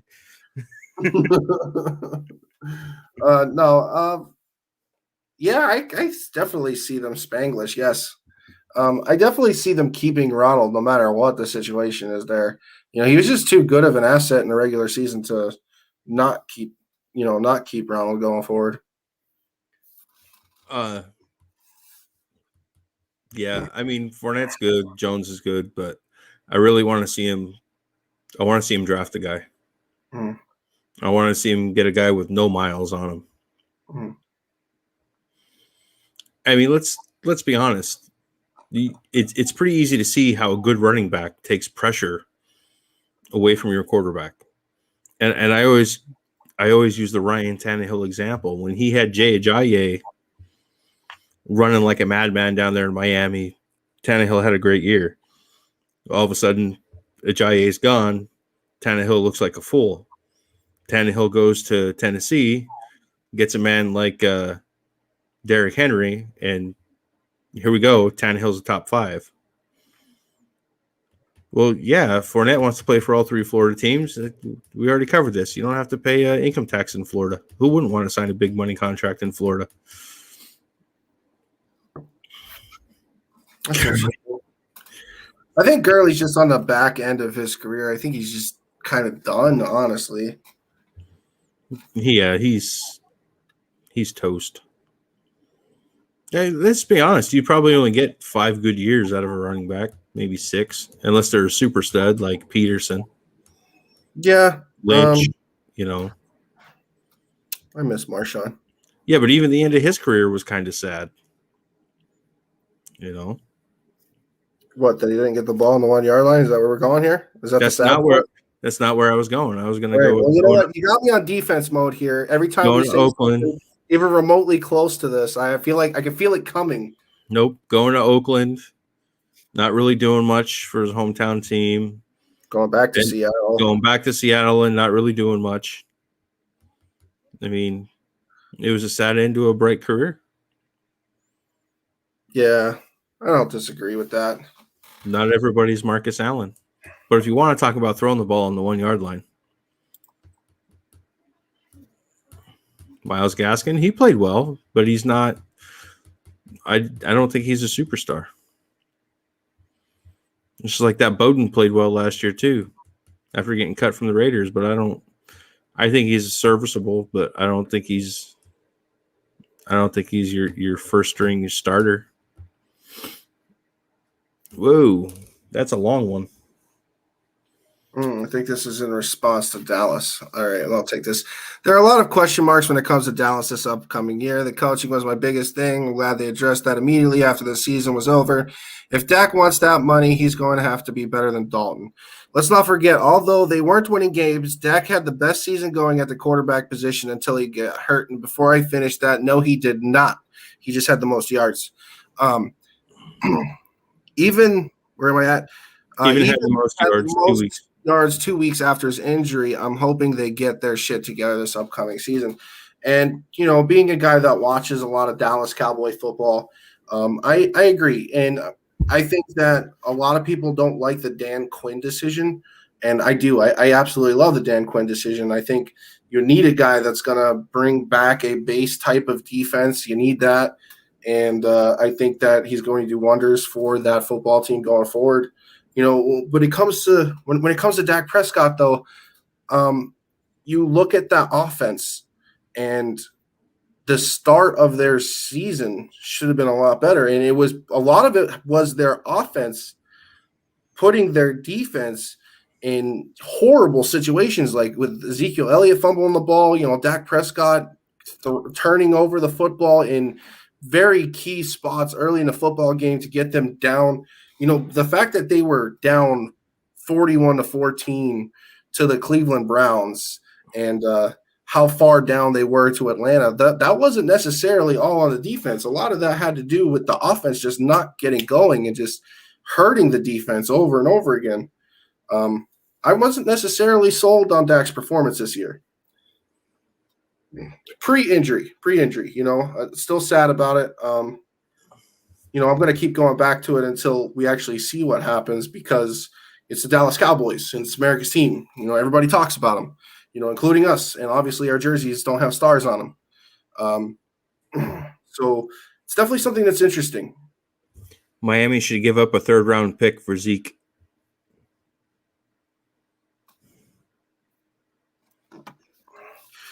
There's actually more to that comment, but they didn't show up on the thing when I clicked it. Yeah, it's not showing up. It's not showing up in the feed either. Yeah, let's see if I can get everything out. I'm hoping they get their shit together this upcoming season, because they looked absolutely lost this year on defense. A lot has to do with no OTAs and shit, but their defense was pathetic.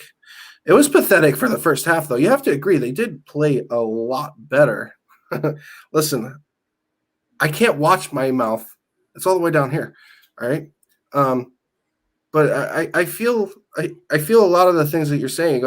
Their defense played a lot better in the second half of the year. You have to agree that they were almost like night and day. They almost did kind of like a Seattle Seahawks thing, where historically worst defense, and then from weeks 9 to 17 they were in the top 5. They weren't in the top 5 on Dallas' side, but they were definitely good enough to win them games. Oh, I think that. I don't know if that watch your mouth was to you or me when I said give up a third rounder for Zeke. Oh, I don't know. I thought maybe it was something about Dak Prescott. No, but the rest of the comment was about the defense and that how they looked lost. Yeah, they look lost, absolutely lost this year on defense. Has a lot to do with no OTAs and shit, but their defense was pathetic. Hey, what's going on, Alfred? Thanks for coming on the live, buddy. By the way, just for you Cowboy fans, the Cowboys suck. There you have it. Now everyone knows it. All right, yeah, so here we go. Yeah, I'm talking FATMAN trying to steal Zeke for a lousy third-round pick. All right, we'll give you 2 third-round picks. and a map of Endor. So to go back to your comment here, I also felt this way. But the big issue was in this season, especially in the first half of the season, it wasn't about them not running the football enough. It was just their turnovers just killed them. It just seemed like when the teams were close, when the games were close, say a 7-7, 10-7, or 14-7 type of game, you're this costly turnover just went over and then the game kind of snowballed in the first half for Dallas. It was just really, really weird watching Dallas Cowboys this year. Pat, I agree. Pollard didn't better than Zeke. All right, where's Pat? Where's Pat? Zeke got his money, and it's not showing up. Oh, here it is. Zeke got his money and has been trash ever since that. Tony Pollard is a fucking stud. Man, there's some in that. So I'm on the other way with this. Tony Pollard is he's not a bad back by all means, but I don't think that he is the type of back that Ezekiel Elliott will ever be. I wish that came up, buddy. I'm trying to like that statement. It didn't work. Thank you, Alfred. I've been pretty good, buddy. But like Tony just made plays, and he came into more situations that, technically Zeke shouldn't have been in. Passing situations where the game is down. If you're not really looking for a guy that is, that they're trying to run the ball, he's just in there. The defenses aren't really looking for the run, and then Tony Pollard breaks out a big run. So like that was usually what's going on, Misty, and that was usually what was going on with Pollard's success this year. With Ezekiel Elliott in the game, everybody's like, they're running the football, and they were ready for it. So while she's here, we're going to go with the shameless plug of the evening. The little fat man back here. The baby fat man here is a little Girl Scout. And it's cookie season. She's selling cookies. So any of you folks out there watching us, listening to us talk some smack on some NFL stuff, if you guys like Girl Scout cookies, I know my favorite are the tag-alongs, you can go ahead, support your favorite baby fat man here. And go ahead, order some cookies off her. I see we got it scrolling on our ticker there at the bottom, the link to her website. So we can order cookies. They get delivered to you. I know Danny ordered some from her. She was very happy and excited. So she wants to say, thank you, Danny. Say thank you, Danny. Thank you, Danny. So any of you guys go and order some cookies off the little fat man. We'll get her on here to get you to say get her to say thank you to her. She likes getting in front of the camera a little bit, so we can get her in here to say thanks and give you guys a little plug. And you're supporting the Cactus Pine Girl Scouts here. So Carrie, the link is scrolling at the bottom of the ticker there. Should be on your screen where you're watching us. And Jeremy, same for you. The link is right there. Just type it up there in your bar, and you should be able to go on there and order whatever you need. So say thank you. Thank you. And now it's time for her to go to do some homework. No.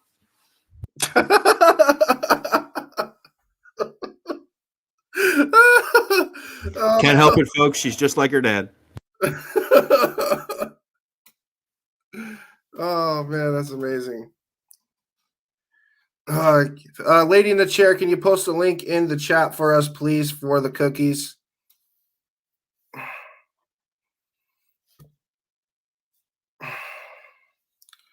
All right, let's see if we can get back here to football.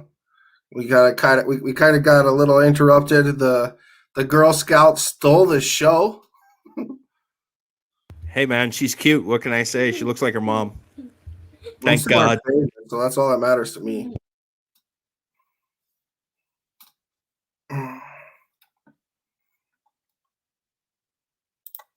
Yep, post a link. I want to type all that. There it is for you, Hammer. So kind of going back to you there, Hammer, you seem to kind of agree with what my statement is with Tony Pollard versus the Ezekiel Elliott conversation. Yeah, Zeke got this huge fat contract, but in my opinion, I don't think Tony Pollard is going to be the guy that can carry that load, and he's definitely a backup to me, or a guy that just kind of comes in and relieves the starter.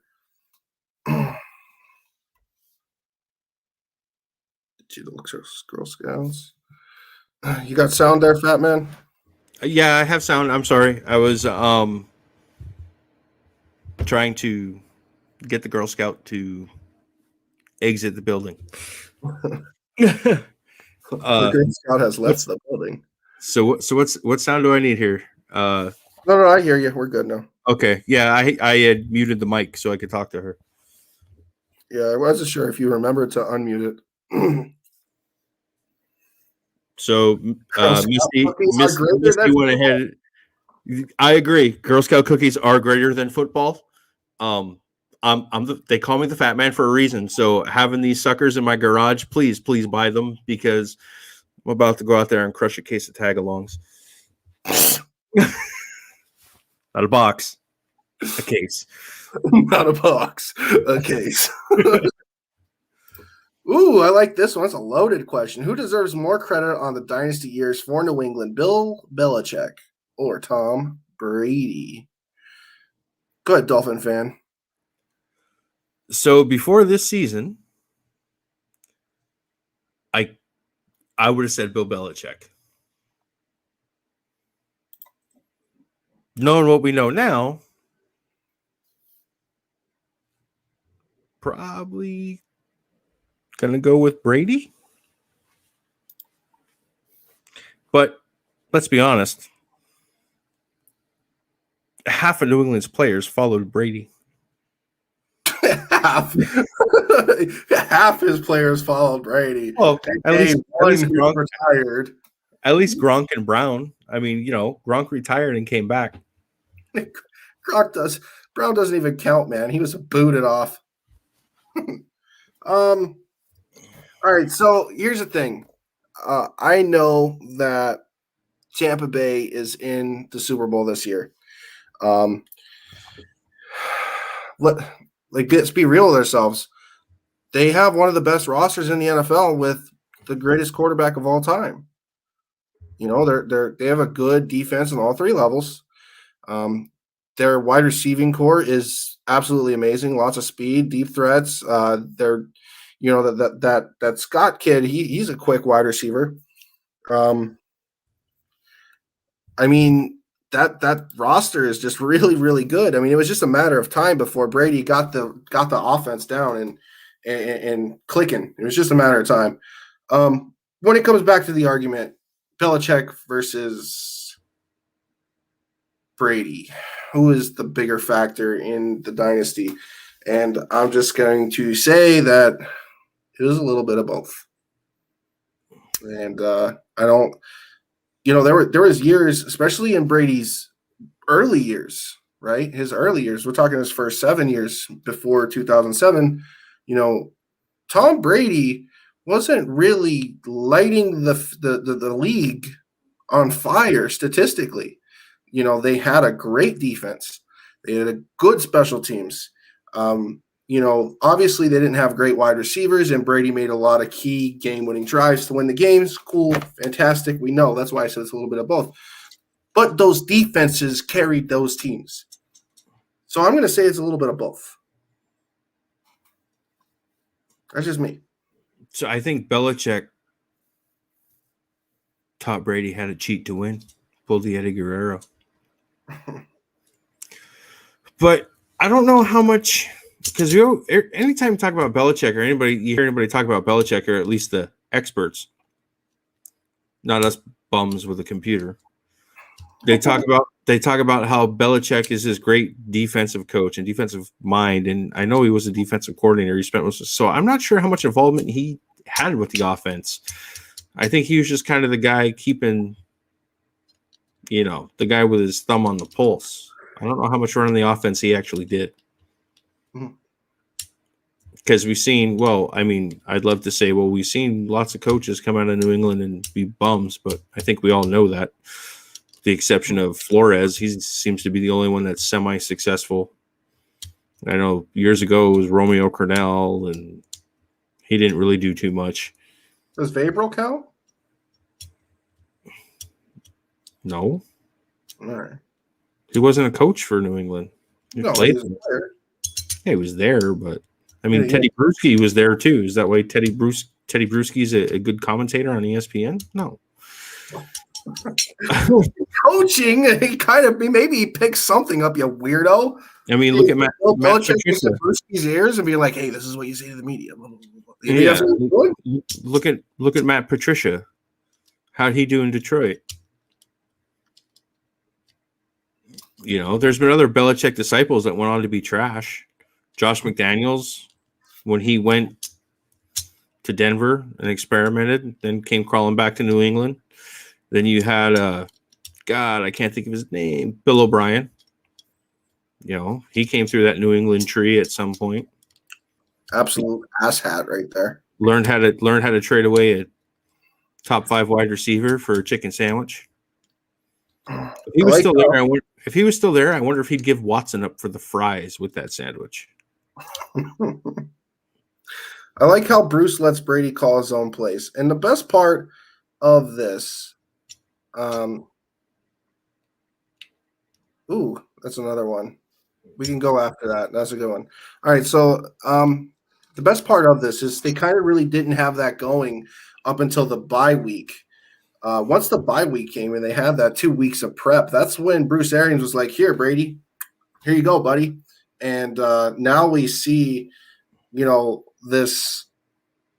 They haven't lost a game since, and like Brady's been on fire. He's able to hit everywhere on the field. It didn't seem like a forced offense. It seems like it's more fluid. The offense seems to have its tempo. It's kind of complete in a sense. Here, we'll go right back to this real quick. Let's read Dave's comment here. Dave Smith, that's interesting because, yes, most of the Belichick coaching tree has not been successful as a head coach elsewhere.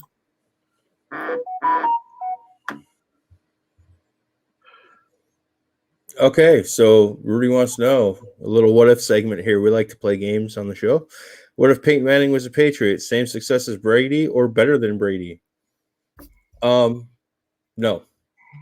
not even close to the amount of success Brady had.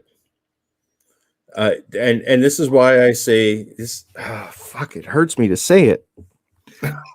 This is why I say Tom Brady is the GOAT, because Tom Brady wasn't.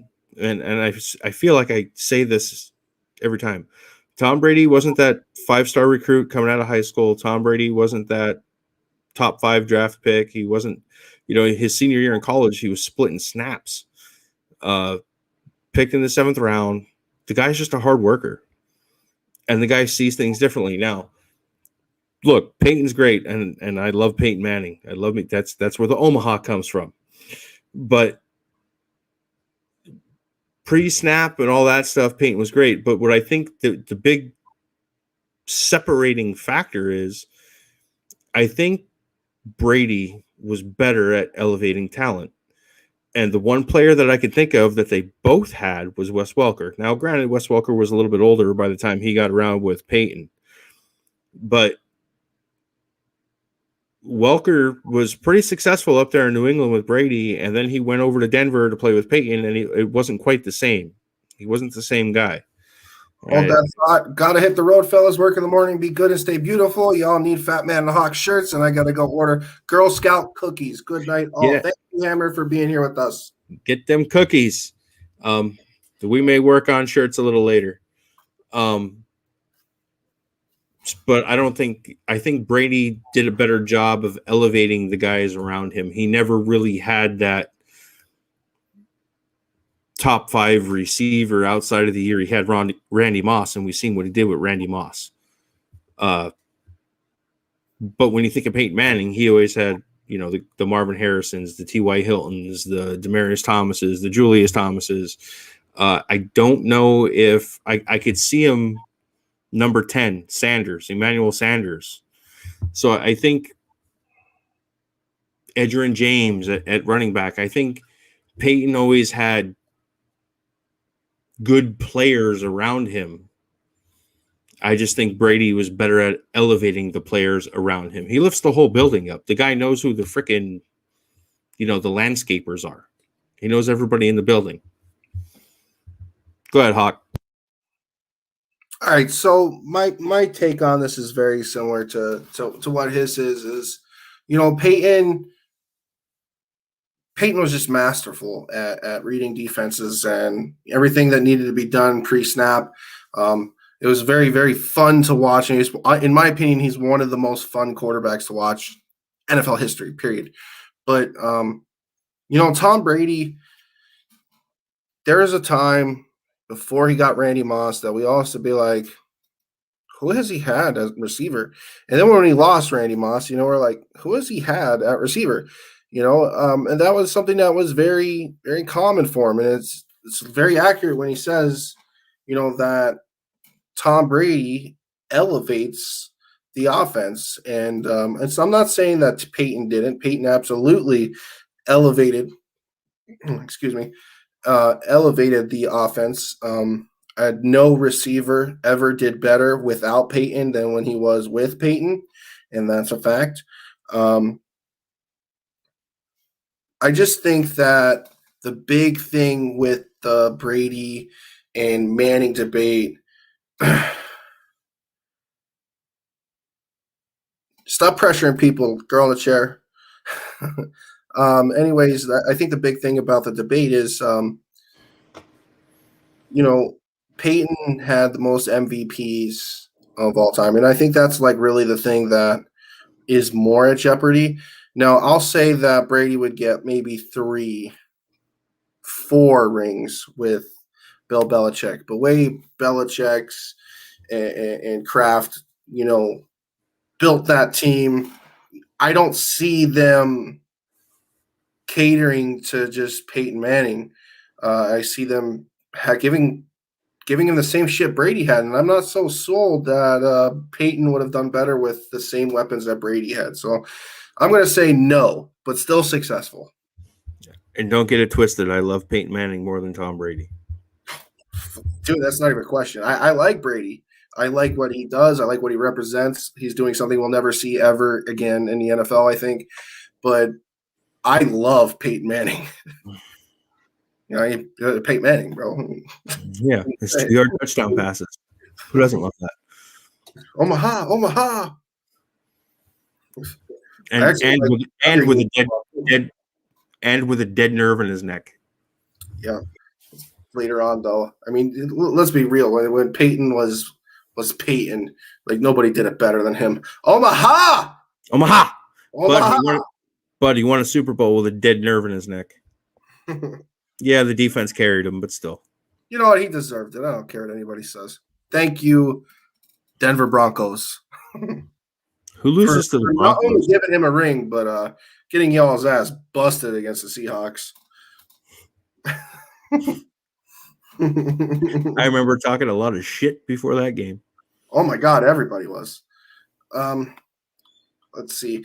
I think we're going to start wrapping this up, guys. So we'll take a couple of the comments that are coming in and probably call it here in about 8 minutes.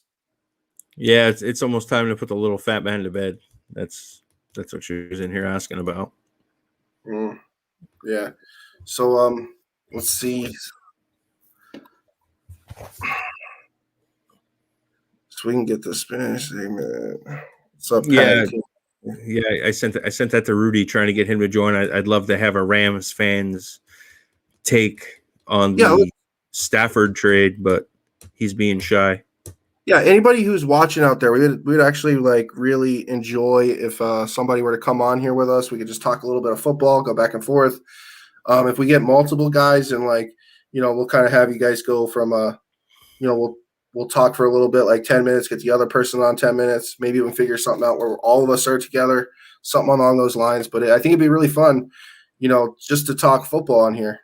Yeah, if we get too many people talking at the same time, and you guys probably experience it as we're going, if you get talking too much at the same time, the audio will drop on one guy or the other. So, or like the other thing with it is just you kind of lose your topics. We had Anthony. Who is it? Who else was on here? Anthony, Raphael, and your friend. Yep, Steven. And Steven didn't even get to say anything. He kind of got stuck. Just sitting there in his Sioux jersey, couldn't get a word in. They shouldn't. They shouldn't, because I know some of them made it to Maryland already. You got to remember those Pokemon cards were around Christmas time, hon. That was funny. Good job, Claire. I waited 8 weeks for something I had ordered in the beginning of December to come through the post office, so they were having a rough go of it.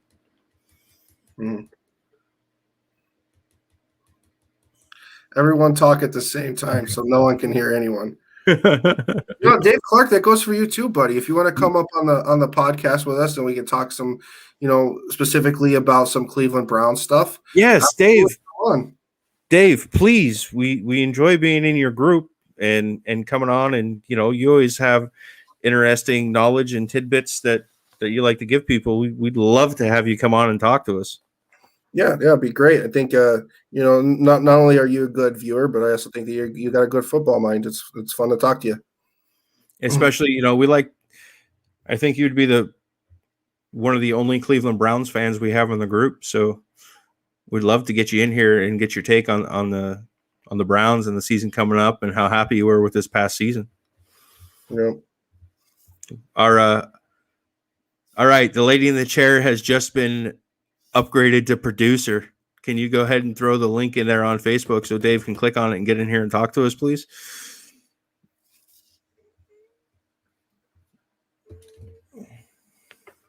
Sorry.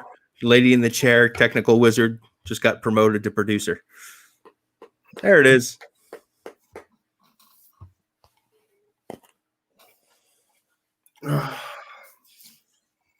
So when we let's see you. Should be able to pop in here, Dave. We'll be able to talk to you. I think I'm not sure if he's saying we'll do it like next time, because we did say we're trying to wrap things up.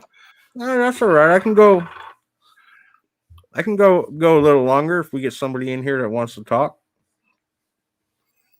I just shoved some shit in my mouth, so The trademark is real. right? Got to get him to sponsor us. Got to figure out how. YouTube might not like it. So hey, here we go. You should be able to just click on the link, Dave. It's in the chat on the Facebook. That I know that has my name on it, but somebody hijacked my phone. Yeah, I wonder who that is.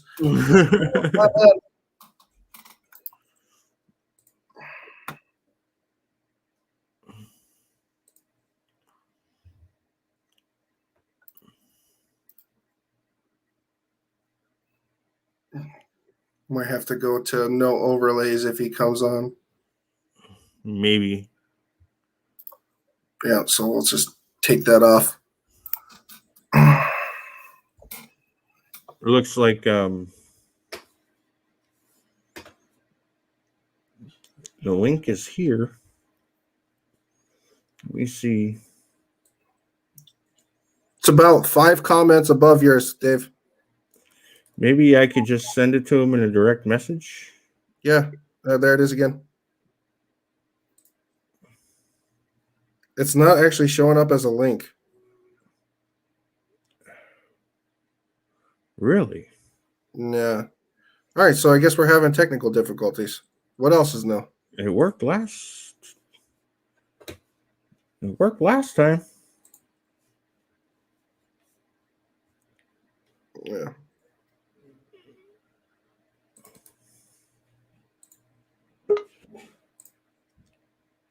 Oh, yeah, it's showing up as a link. Hold on a second. There we go. He said, hold on. All right, we figured it out.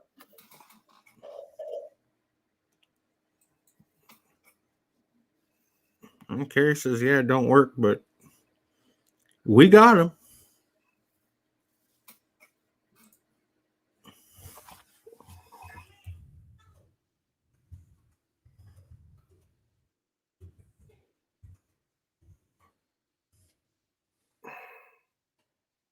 I feel like we're some of those lives we watch where we just stare in the screen and breathe. Zone blocking. Zone blocking.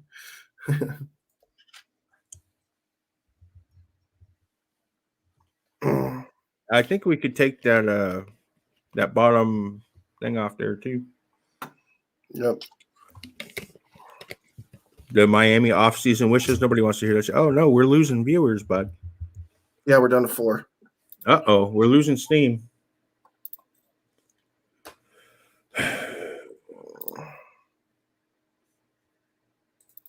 People got bored with us. Well, that's because we stopped talking football here.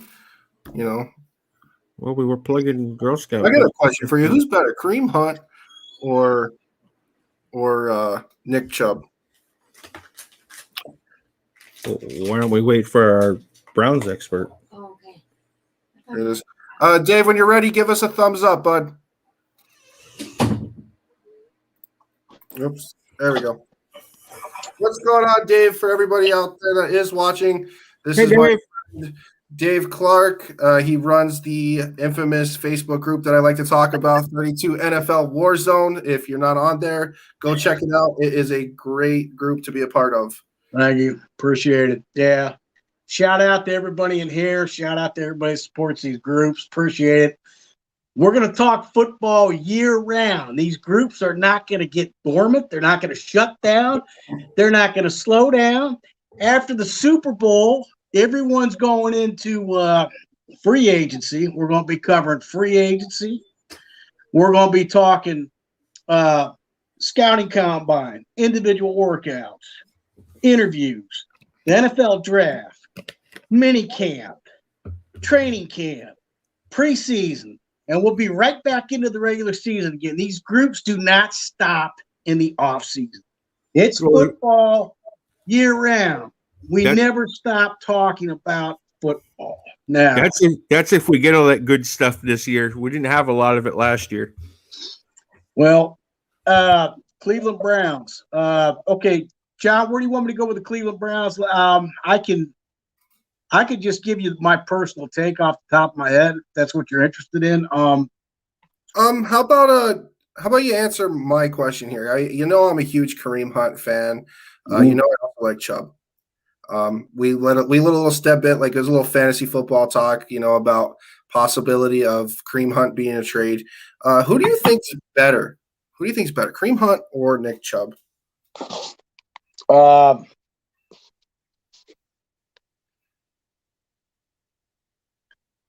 Personally, for me, I rate them both pretty close because Kareem Hunt is a different style, a unique style of running back, and Nick Chubb is also a different style of running back. As far as which is better, well, Kareem Hunt would be the better third down versatile back, which is a very pivotal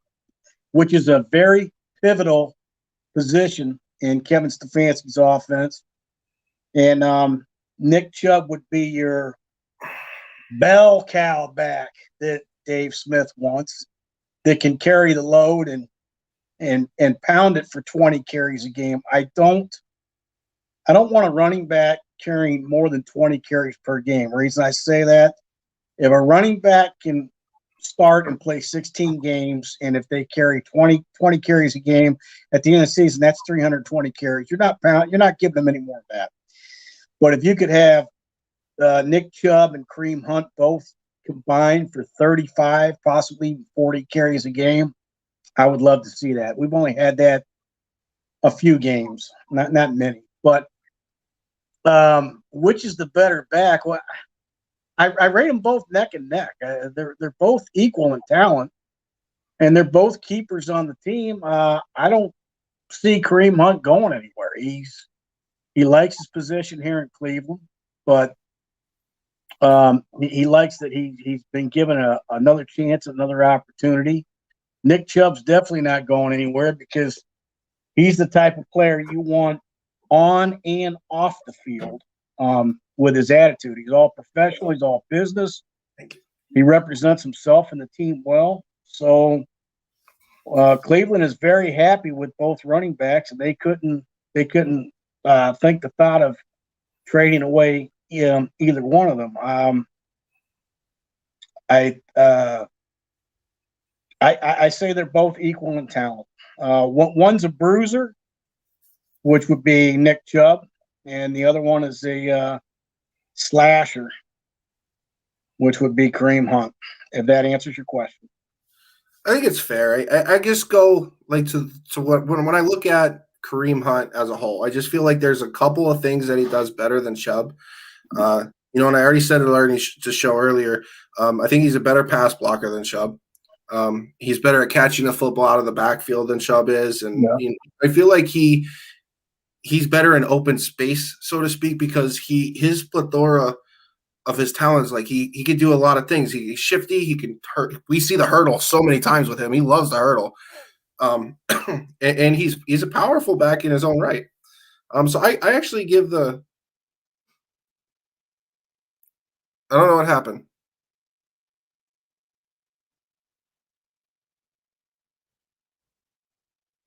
Do you got me?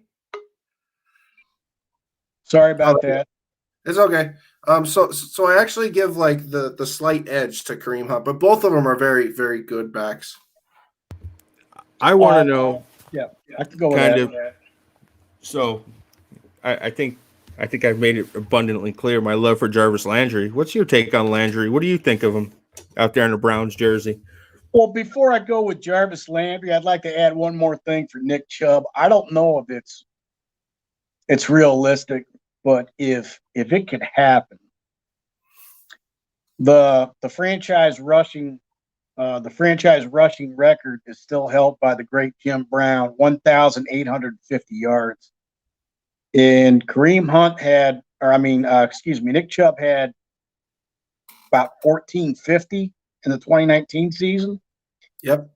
Before Nick Chubb wears out his tires and his knees and, what he needs to carry those loads, I'd like to see Nick Chubb try to go for the 1850 mark and try to edge it by 1875 if possible. And I know what you're going to say. We don't see running backs in this league in this day and age getting 1,800 yards. It's just not, because it's a pass-heavy league. But I would really be thrilled to see him reach that plateau. So that's just something I got my heart set on. But I'm not saying he'll get there. I'm saying it'd be nice to see him get there, and maybe he'll be able to reach that. I agree with you. I love to see a good bruiser out there just thumping away and plugging away. One of my favorite backs of all time is Mike Allstott, and he was just a beast. I remember watching him play. Getting back on your question about Jarvis Landry, he is a needed piece. I'm going to throw out what I don't like about Jarvis Landry before I tell you what I do like about him. When he scores a touchdown, he gets into taunting and he gets in the runner's mouth, and he's gotten us a few penalties. And all he needs to do is be a football player. Well, he is a football player, but he needs to act like a football player after he scores and keep his mouth shut and just go back to the sideline. You don't need to taunt the opposing player and rub it in and get a 15-yard unsportsmanlike, get a taunting penalty. In fact, he's had a couple where they held against him for his first offense for ejection, meaning if he would have got a second one, he would have been removed from the game. So Landry needs to have more discipline. I wouldn't get rid of Jarvis Landry. Other than that, he's reliable. He can get open. He's a leader. He battles through adversity. Let's clarify this. We all agree that if a player is injured, they can't play. If they're hurt, they can play. So we all know the difference between injury and hurt. So Landry plays hurt a lot. He plays in pain. He's able to tough it out. He has toughness. So Landry is a reliable target, and I wouldn't have him any place but Cleveland, because what's happening now is we have a chance to implement continuity with having the same players return on the field. And the other reason I want Jarvis Landry is because I like Odell Beckham Jr. And these people making up all these rumors and saying he's traded, I'm laughing it off. Stop with the nonsense. He's not going anywhere. Odell Beckham Jr. is in tight with Jarvis Landry. On and off the field, they are business partners. And OBJ will the only place OBJ is going is back in Cleveland's starting lineup on the opposite side of the field as Landry, and that's what you want. You want your dual wide receiver threat. So I would like to see those two try to take their game to another level and be – they're not going to be on the same level as Tyreek Hill, but some of the other wide receivers that are noted in the league. But I'd like to see them take their game to another level to where defenses are going to say, you know what, we've got to double one of these two guys. Which one are we going to double, and which one's going to be left open? So I want to see them go to that level. I want to be able to count on both of those. That if we need a clutch play and we need a first down or we need a touchdown, we could go to either one and know that they're gonna make that reception for you. So Landry, hopefully he can stay healthy. I don't know if he could make the Pro Bowl again, but Landry was a good pickup. He's a leader. The only qualms I got about him, like I said, is undisciplined. So I want to know if you feel the same way I do about him, because I felt this way when he was in Miami. Do you kind of feel like he's the heartbeat of the offense? Kind of like he's the guy that's going to get him fired up. He's the guy that's going to get him going. And all the things you said, like about Jarvis there, about the taunting after scoring a touchdown and stuff, that's the same stuff my dad always complained about too. That's the thing for us younger guys, I think. And he even does it after he gets up, scores a first down. It don't matter if they're getting mollywopped. He wants to do his little dance. Yeah, he's got. Yeah. But I always felt like he was the heartbeat, and I always make comparisons of him to another great wide receiver that I always liked watching was Steve Smith. So I kind of see a lot of Steve Smith in him, the guy that plays with fire, plays with passion, and kind of gets the team going. That's what I always appreciated about him. Yeah, well, it was. I'm glad Miami traded him to us. It was a good trade. I feel we got the good end of the deal. And the thing is Linda. Here's what it comes down to: Landry and Odell Beckham Jr. and even Rashard Higgins. They want to remain and play in Cleveland. So if they have the desire to stay, they're not demanding to be traded. And I'm not going to bring up crybabies' names that are trying to be traded because I already covered that in my group. You guys already covered. I won't be taking this conversation in different directions. But Landry and OBJ, they want to stay and remain in Cleveland. Their contracts are, for the most part, salary cap friendly. They're not taking up more cap space than needed to retain some of the other pieces. Cleveland already locked up Myles Garrett. Myles Garrett's been paid. He got his contract, so he's done. So, anyways, but yeah, I'm very pleased with Landry, and I expect to see him remain in Cleveland, and hopefully Landry can finish his career in Cleveland. I hope that's what happens. And Landry is a keeper. I think it's interesting that like a lot of people I hear talk about the Cleveland Browns, like you've heard this before. Oh, ever since Odell went down, magically Baker Mayfield is playing better. And like, here's the thing: is I actually don't think that he's playing so much better. Like, it's not something crazy. I feel like Baker played really well with Odell in the beginning part of the season. This is something that we talked about a couple times on your group as well. I'm going to bring it up here again. Who was the player of the game in that Dallas game? It was Odell. And I think that both of those receivers having such a good, connection with each other, both of those receivers being, who they are to the Cleveland Browns, there ain't no way this offense is better without Odell Beckham. I think that is false. And them next year, I see them growing and being something that a lot of teams in the AFC North do not want them to be, and that is a very high caliber offense. Mm-hmm. Mm-hmm.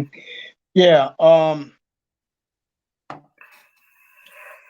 The pieces we have in place offensively need to remain as is. We've got a solidified. Now I'm going to toot our horn here, okay? we have a solidified all-pro offensive line. Joe Paterno, left guard, is all-pro. Jack Conklin, right tackle, is all-pro. Wyatt Teller, right guard, was second-team all-pro. He's all-pro caliber. Wyatt Teller is very interesting as a right guard, number 77. He was acquired by the Buffalo Bills in a 2018 fifth-round draft pick. 2019, in the 2019 season, before the trade deadline, John Dorsey acquired him from Buffalo in a trade for, we gave up nothing for him. Sixth-round draft pick or something, nothing. Mm-hmm. And here this guy turns all-pro caliber. So the right guard Kevin Zeitler that we traded to the New York Giants for part of that OBJ trade, we didn't lose from it now because Teller has more than held his own as an offensive guard. Our rookie left tackle, Jedrick Wills, he's all-pro caliber. And hey, I'm sorry, I'm bragging about our offensive line. Our center, J.C. Treader, he's not all-pro, but he's on that all-pro caliber level. We've got an offensive line. There's no excuse for that. There's no protection. There's no running lanes open. There's no excuses. And we have Hooper as a tight end, and now David Njoku, our other tight end. He wants to stay in Cleveland now, where he was trying to be traded earlier. But now since it's amazing what it does when your team wins a few games and wins a playoff game at Pittsburgh, it wins against Pittsburgh 2 weeks in a row back to back. It's amazing how it changes. Rub your elbow in it, just a little deep. So I just want to let you know that I'm happy to hear somebody bragging about their offensive line, because nobody talks about that anymore. So that's I named them all to you. So shout out to those guys on our offensive line. And the interesting thing is we had a few linemen miss games from COVID-19, and the backups on the depth that came in to fill in, they held it down for them when they had to fill in. We had guys off the practice squad that were activated to the active roster to fill in for Joe Paterno, and for because Chris Hubbard, our other backup guard, he went down.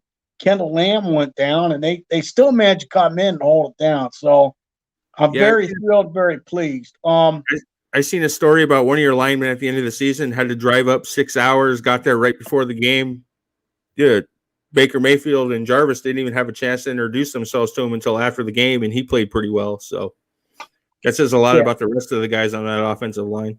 Yeah, our new offensive line coach, he's done a hell of a job. So, and I know I'm jumping around a little bit and kind of going all over the place. You wanted to hear input on the Cleveland Browns. I want to go on record as saying I try to be a realistic, humble Cleveland Browns fan, and I try not to gloat, and I try not to hype up the team, and I'm not going to present them to make them out to be better than what they actually are.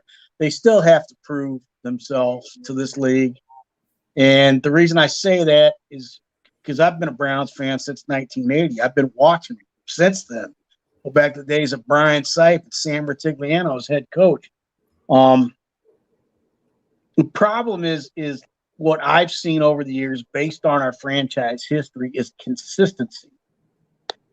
Now, without going back to the 70s and 80s and 90s, just staying back from 1999 to 2021, since the franchise came back as an expansion team.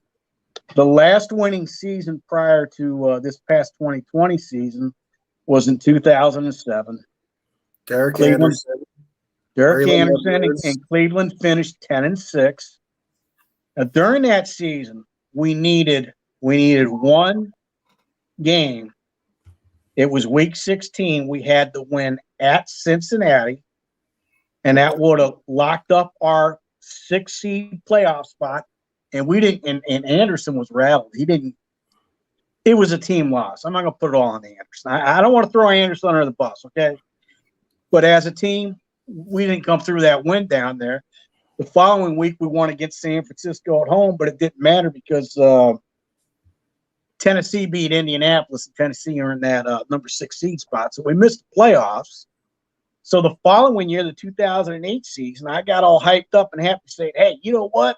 We got something now. We got our franchise quarterback. We got Derek Anderson. We got this. We got that. I'm looking forward to finishing 11-5 instead of 10-6. And the following year, we did shit. We went out and finished 4-12. They fired Romeo Crennel as head coach. And get this, Phil Savage, the general manager that came with Romeo Crennel, he was the first one to be fired. But when Randy Lerner, the owner at that time, fired Phil Savage, get this, it was the last game of the season, week 17 at Pittsburgh. Cleveland lost 34-0. Owner Randy Lerner fired general manager Phil Savage immediately after the Pittsburgh Steelers game at Pittsburgh at Heinz Field. Right after the fucking game, he fired him there on the fucking spot. He didn't even wait. Move. He didn't even wait to get on the bus to get back to the training facility in Berea, Ohio, which is Cleveland, to let the guy go. He did it right fucking there. So it's like, make his ass walk home. Don't let him on the plane. So where I'm saying that 2007 season at 10-6, that amounted to a flash in the pan. It was a one-shot wonder. So now, go to today. I was thrilled that we finished 11-5 and recorded our best record since returning as an expansion team in 1999. That I was thrilled with that. Winning a wild card playoff game at Pittsburgh was an added bonus. So next season for the Cleveland Browns is going to tell us a lot about where we're at with Kevin Stefanski, and it's gonna tell us if we're for real and if we really have something, because I'm going to throw it out there now. If we regress and struggle and finish 5-11 to 8-8, I'll go 5-11 to 7-9. If we finish 5-11 to 7-9, the same old Browns, that means this 2020 season was nothing more than a flash in the pan. It was a one-hit wonder. That means we're the same old Browns. However, if we can finish back-to-back winning seasons, say 9-7 to 11-5, that'd be great. And I got no problem with going 9-7 and missing the playoffs. That's a winning season. I'll tell you why before you go on. Bill Cowher's first year as a head coach in Pittsburgh was in 1992. He finished 11-5, had a playoff appearance. His second year, he finished 9-7 and missed the playoffs. So I don't have any problem with finish. I'm not saying we're going to finish 9-7 next year, but if we finish no less than 9-7 next year, that's back-to-back winning seasons, and we might be onto something. So hopefully we're gonna, hopefully we're gonna be consistent next year and finish with another winning record, and we'll see how it goes from there. But like I said, so I want still a lot to prove. I want to ask you a question, and I think a lot of people kind of forget about it because the NFL kind of made right for their wrongs. But when them years when Cleveland didn't have a team because they pulled out and moved to Baltimore, like how much did that sting? Not only that the team left and went to Baltimore, but that they left, went to Baltimore, and became really successful. Some people have struggled with that here in Northeast Ohio and have said, well, technically the old Cleveland Browns have 2 Super Bowl championships. But no, I mean, in all reality, when you really look at it now, Baltimore Ravens actually became the expansion team. And if you really, really want to dig into that, because the colors, the tradition, and the history all remain with Cleveland. As far as it stings, yes, it stung. It was It was worse than losing to John Elway in 1986 during the AFC Championship game in the drive. It was worse than in 1987, the AFC Championship game at Denver when Ernest Biner fumbled on the fumble. And it was like where they jammed the knife deep into your back, and after they jam it, they break the handle off in your back. That's what it was. Because if I'm remembering right, I don't know, I was kind of younger at the time, but like Cleveland was semi-successful the year right before they left, or at least they were projected to be pretty successful. And then they left and they went to Baltimore, and with that same, I think Ozzie Newsome is the one that was the Cleveland Browns GM. When they went to Baltimore and pretty much built that 05 defense that was probably one of the best of all time. I imagine that hurts a little bit. You mean 2000? Yeah, 2000. When you're back, bud. Okay, now back up to Bill Belichick in Cleveland. The 1994 season, Bill Belichick finished 11-5 with Cleveland, with Vinny Testaverde as a starting quarterback. And then for the 1995 season, people hyped him up and predicted Belichick to take Cleveland to the Super Bowl. What had happened was Art Modell, the owner, made a mistake like maybe 6 or 7 games into the regular season. And he made the announcement publicly that at the end of that regular season, he was packing up and moving the team to Baltimore. So those players with Belichick, they didn't play from there on out. They lost every game except maybe the game before the last home game they won, but they didn't play or nothing. And they finished 5-11, I think, and had the move not been made, I guess the city of Cleveland wouldn't give Art Modell a new stadium, and Modell was right. He needed a stadium. Modell had no funds available to keep up with the maintenance costs and renovations and the amount of money it was costing to upkeep old Cleveland Municipal Stadium, which was built in 1934. I went to games there as a kid. And, they had plumbing problems. The pissers and toilets wouldn't flush, and they as much money as they spent on maintenance to try to maintain it and keep it operable. It put Modell was in the red. Art Modell's only business was the Browns. When Art Modell bought the Cleveland Browns in 1962, he had 5 cents in his pocket. He had no money.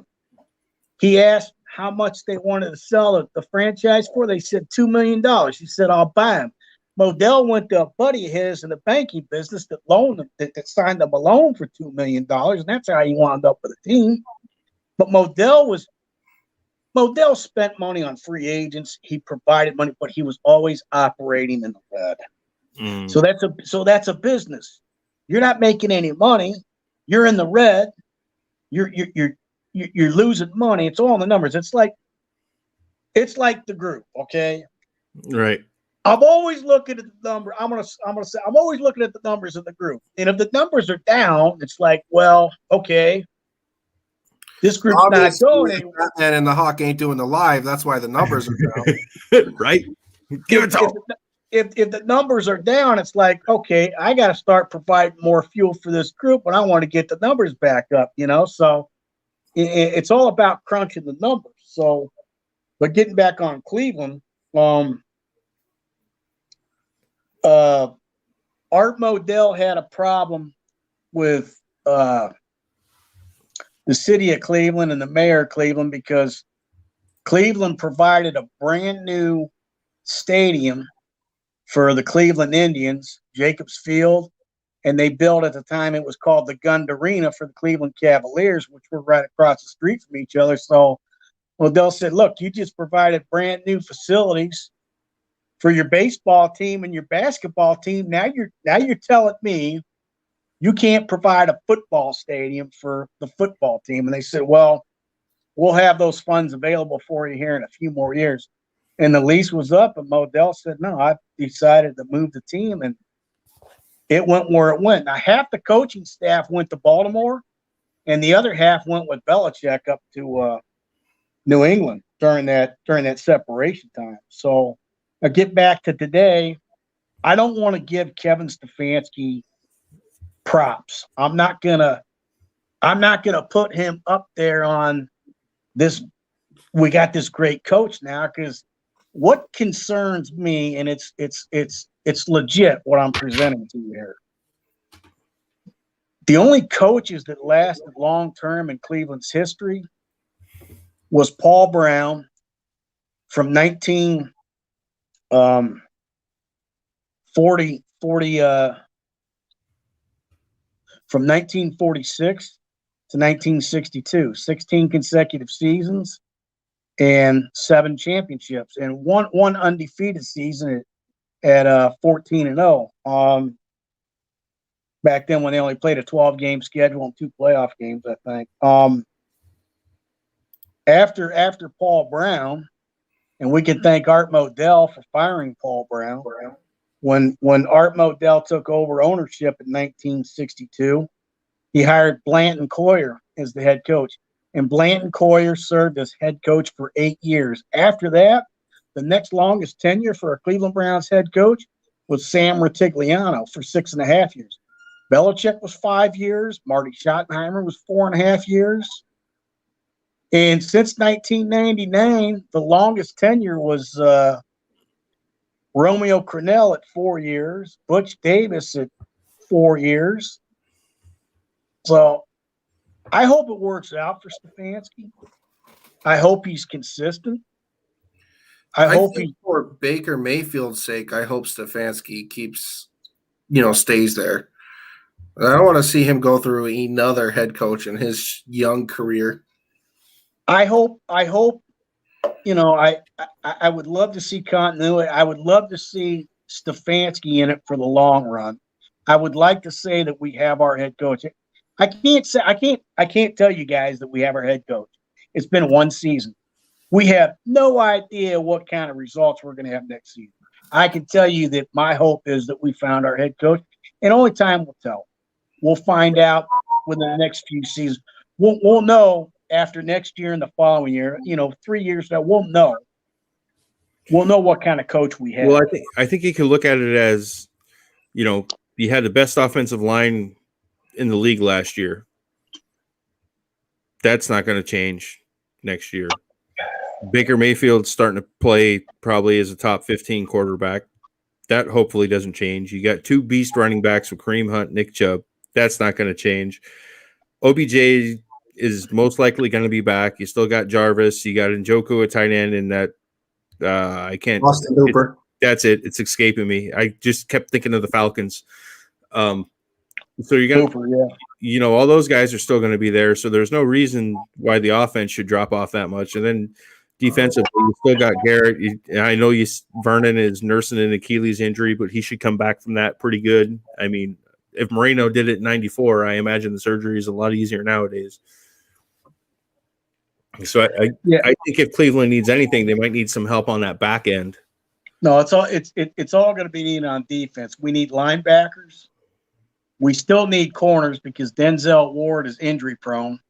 And I like what you said earlier, Dave. The best ability is availability. Yep. If a player's not available, he has no ability. So Denzel Ward's missed games. Greedy Williams missed games. And we had to take a lot of defensive backs and secondary players from the practice squad to fill in, and they did. They held it down against Pittsburgh in Week 17, and they were in that playoff game because we had Ward was out for the playoff. We had nobody in the secondary. Our front four in that playoff game at Pittsburgh applied pressure on Roethlisberger. Had Roethlisberger not thrown those 4 picks, he would have gone down with sacks. He wasn't taking the sack. He was pressured to throw the ball before he was ready, and we got the picks. I'll take the 4 picks over the 4 sacks. And but it was amazing. It was amazing that playoff game there was over 100 passes thrown with both quarterbacks, Roethlisberger and Mayfield, and not one sack was generated by either side. That's pretty amazing. Well, what I think is interesting is I told you this before that y'all's defensive line played so good that game. 3 out of 4 of those picks are all on the defensive line. Yep. You know, they generated the pressure, and you know, your guys came up with the ball, which is phenomenal. Even a defensive lineman got a pick, which added to that. Yep. Hey, what's up there, Eddie? Got a hi, John boy. That's a fellow Seahawk fan in the building. All right. We need more Seahawk fans. I just want to let you all know that. I think we need to get more Browns fans over here too. They're getting a history lesson now. Well, you know so here's my question. Yeah. I think I kind of want to make this my last question. My ass is starting to hurt from sitting here so long. Yeah, I got to go tuck the baby fat man in here. But my last question to you, Dave, is if you're a AFC North fan, right? Yeah. And specifically Baltimore Ravens and the Pittsburgh Steelers, because they're the 2 franchises that are immediate rivals right now, considering all 3 teams are in the window of being good playoff contenders. We hope. We hope. I hope for Cleveland. That's my hope for Cleveland. Yes, hopefully for Cleveland. Do you worry about the Browns? That's what I think. Like I know that you said that. Like you don't want to boast your team or anything, but do you think if you're fans of those teams, you have to worry a little bit about Cleveland? Because in my mind specifically, I think you do, because I think that the window for Cleveland specifically is around, I think it's not far-fetched to see 10-6 at the very least to 12-4, possibly 13-3, considering like how that offense could gel together next year with OBJ. Okay. All right. You guys are better at being outside of my team looking in. What I'm worried about if I give the Cleveland Browns props and if I start throwing out bold predictions. Bad juju, man. That I'm going to give them bad juju. I knew it was coming. And then all the smoke. And then I got to take the heat couple byways saying how I'm a dumbass. Don't know about. Hey, all the smack talk. So hey, you said this about it. So that's why I really hope as humble and without gloating. I hope it works out for us. The Browns still have a lot to prove, and the expectations should be putting back-to-back winning seasons, which would be 9-7 to 11-5 again, and I think that's pretty realistic. We're going to have a harder schedule. Am I worried? I'm worried that we're going to become the same old Browns again until. Now this is where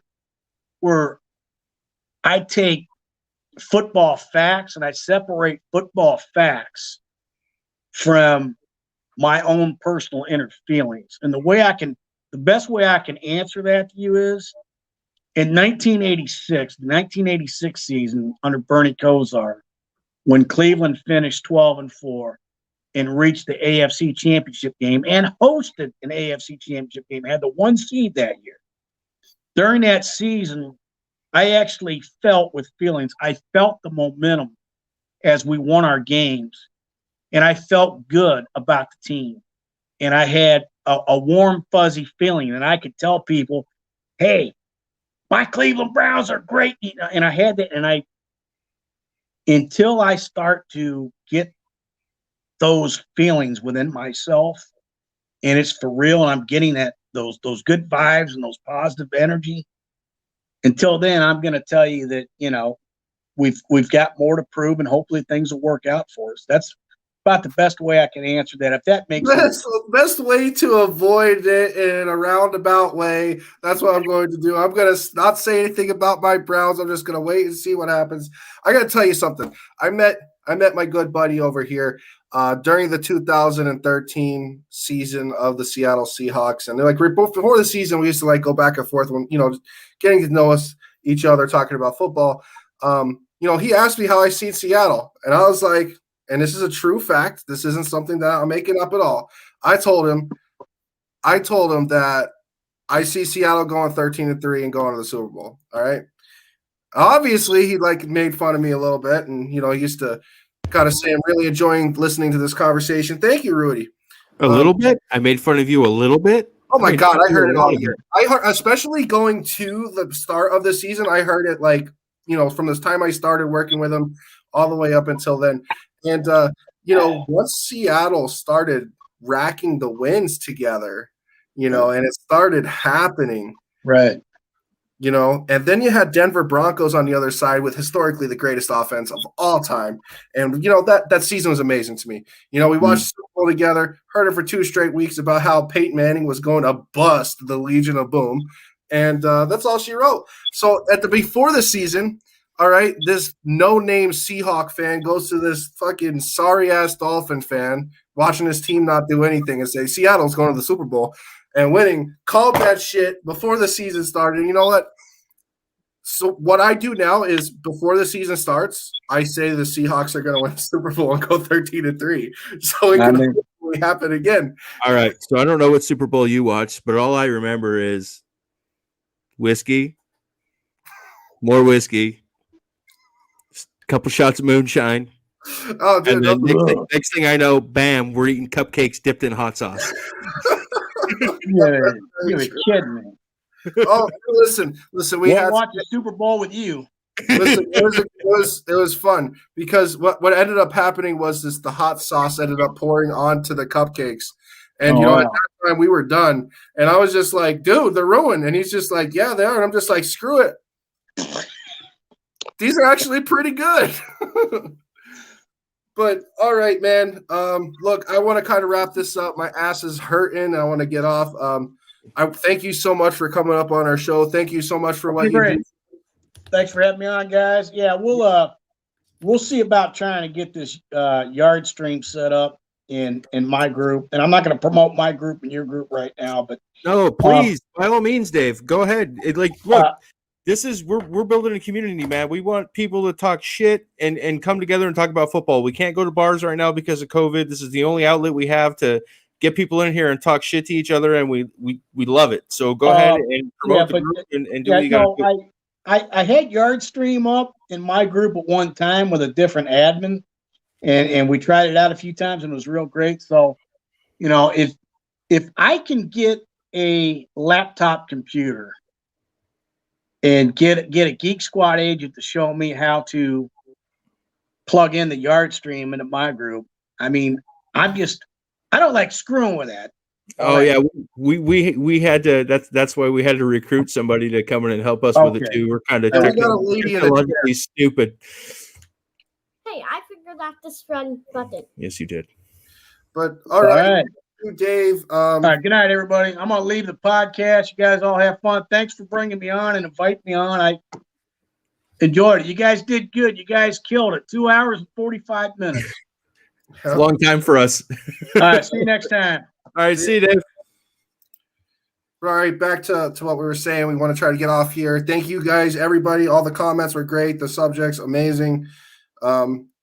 Dave's already said it. If you guys are interested in some Girl Scout cookies, we got the mini FATMAN over there selling some Girl Scout cookies. Click the link in wherever the comments are. There should be in a subscription. Something happened there. I'm not sure. We'll figure it out. But thank you very much. I'm the Hawk. And I'm the Fat Man. Good night, guys. Good night. Most important part, make sure you guys catch us on Friday. We're going to do this again on Friday for the Super Bowl. And we've even been, because if you all noticed, we didn't talk about the game tonight. And we're kicking around, maybe doing a live during the game. All right, yep, we'll figure it out. And we'll also talk about those shirts. I kind of like that idea. All right, I'm out. Later, bud. See yous.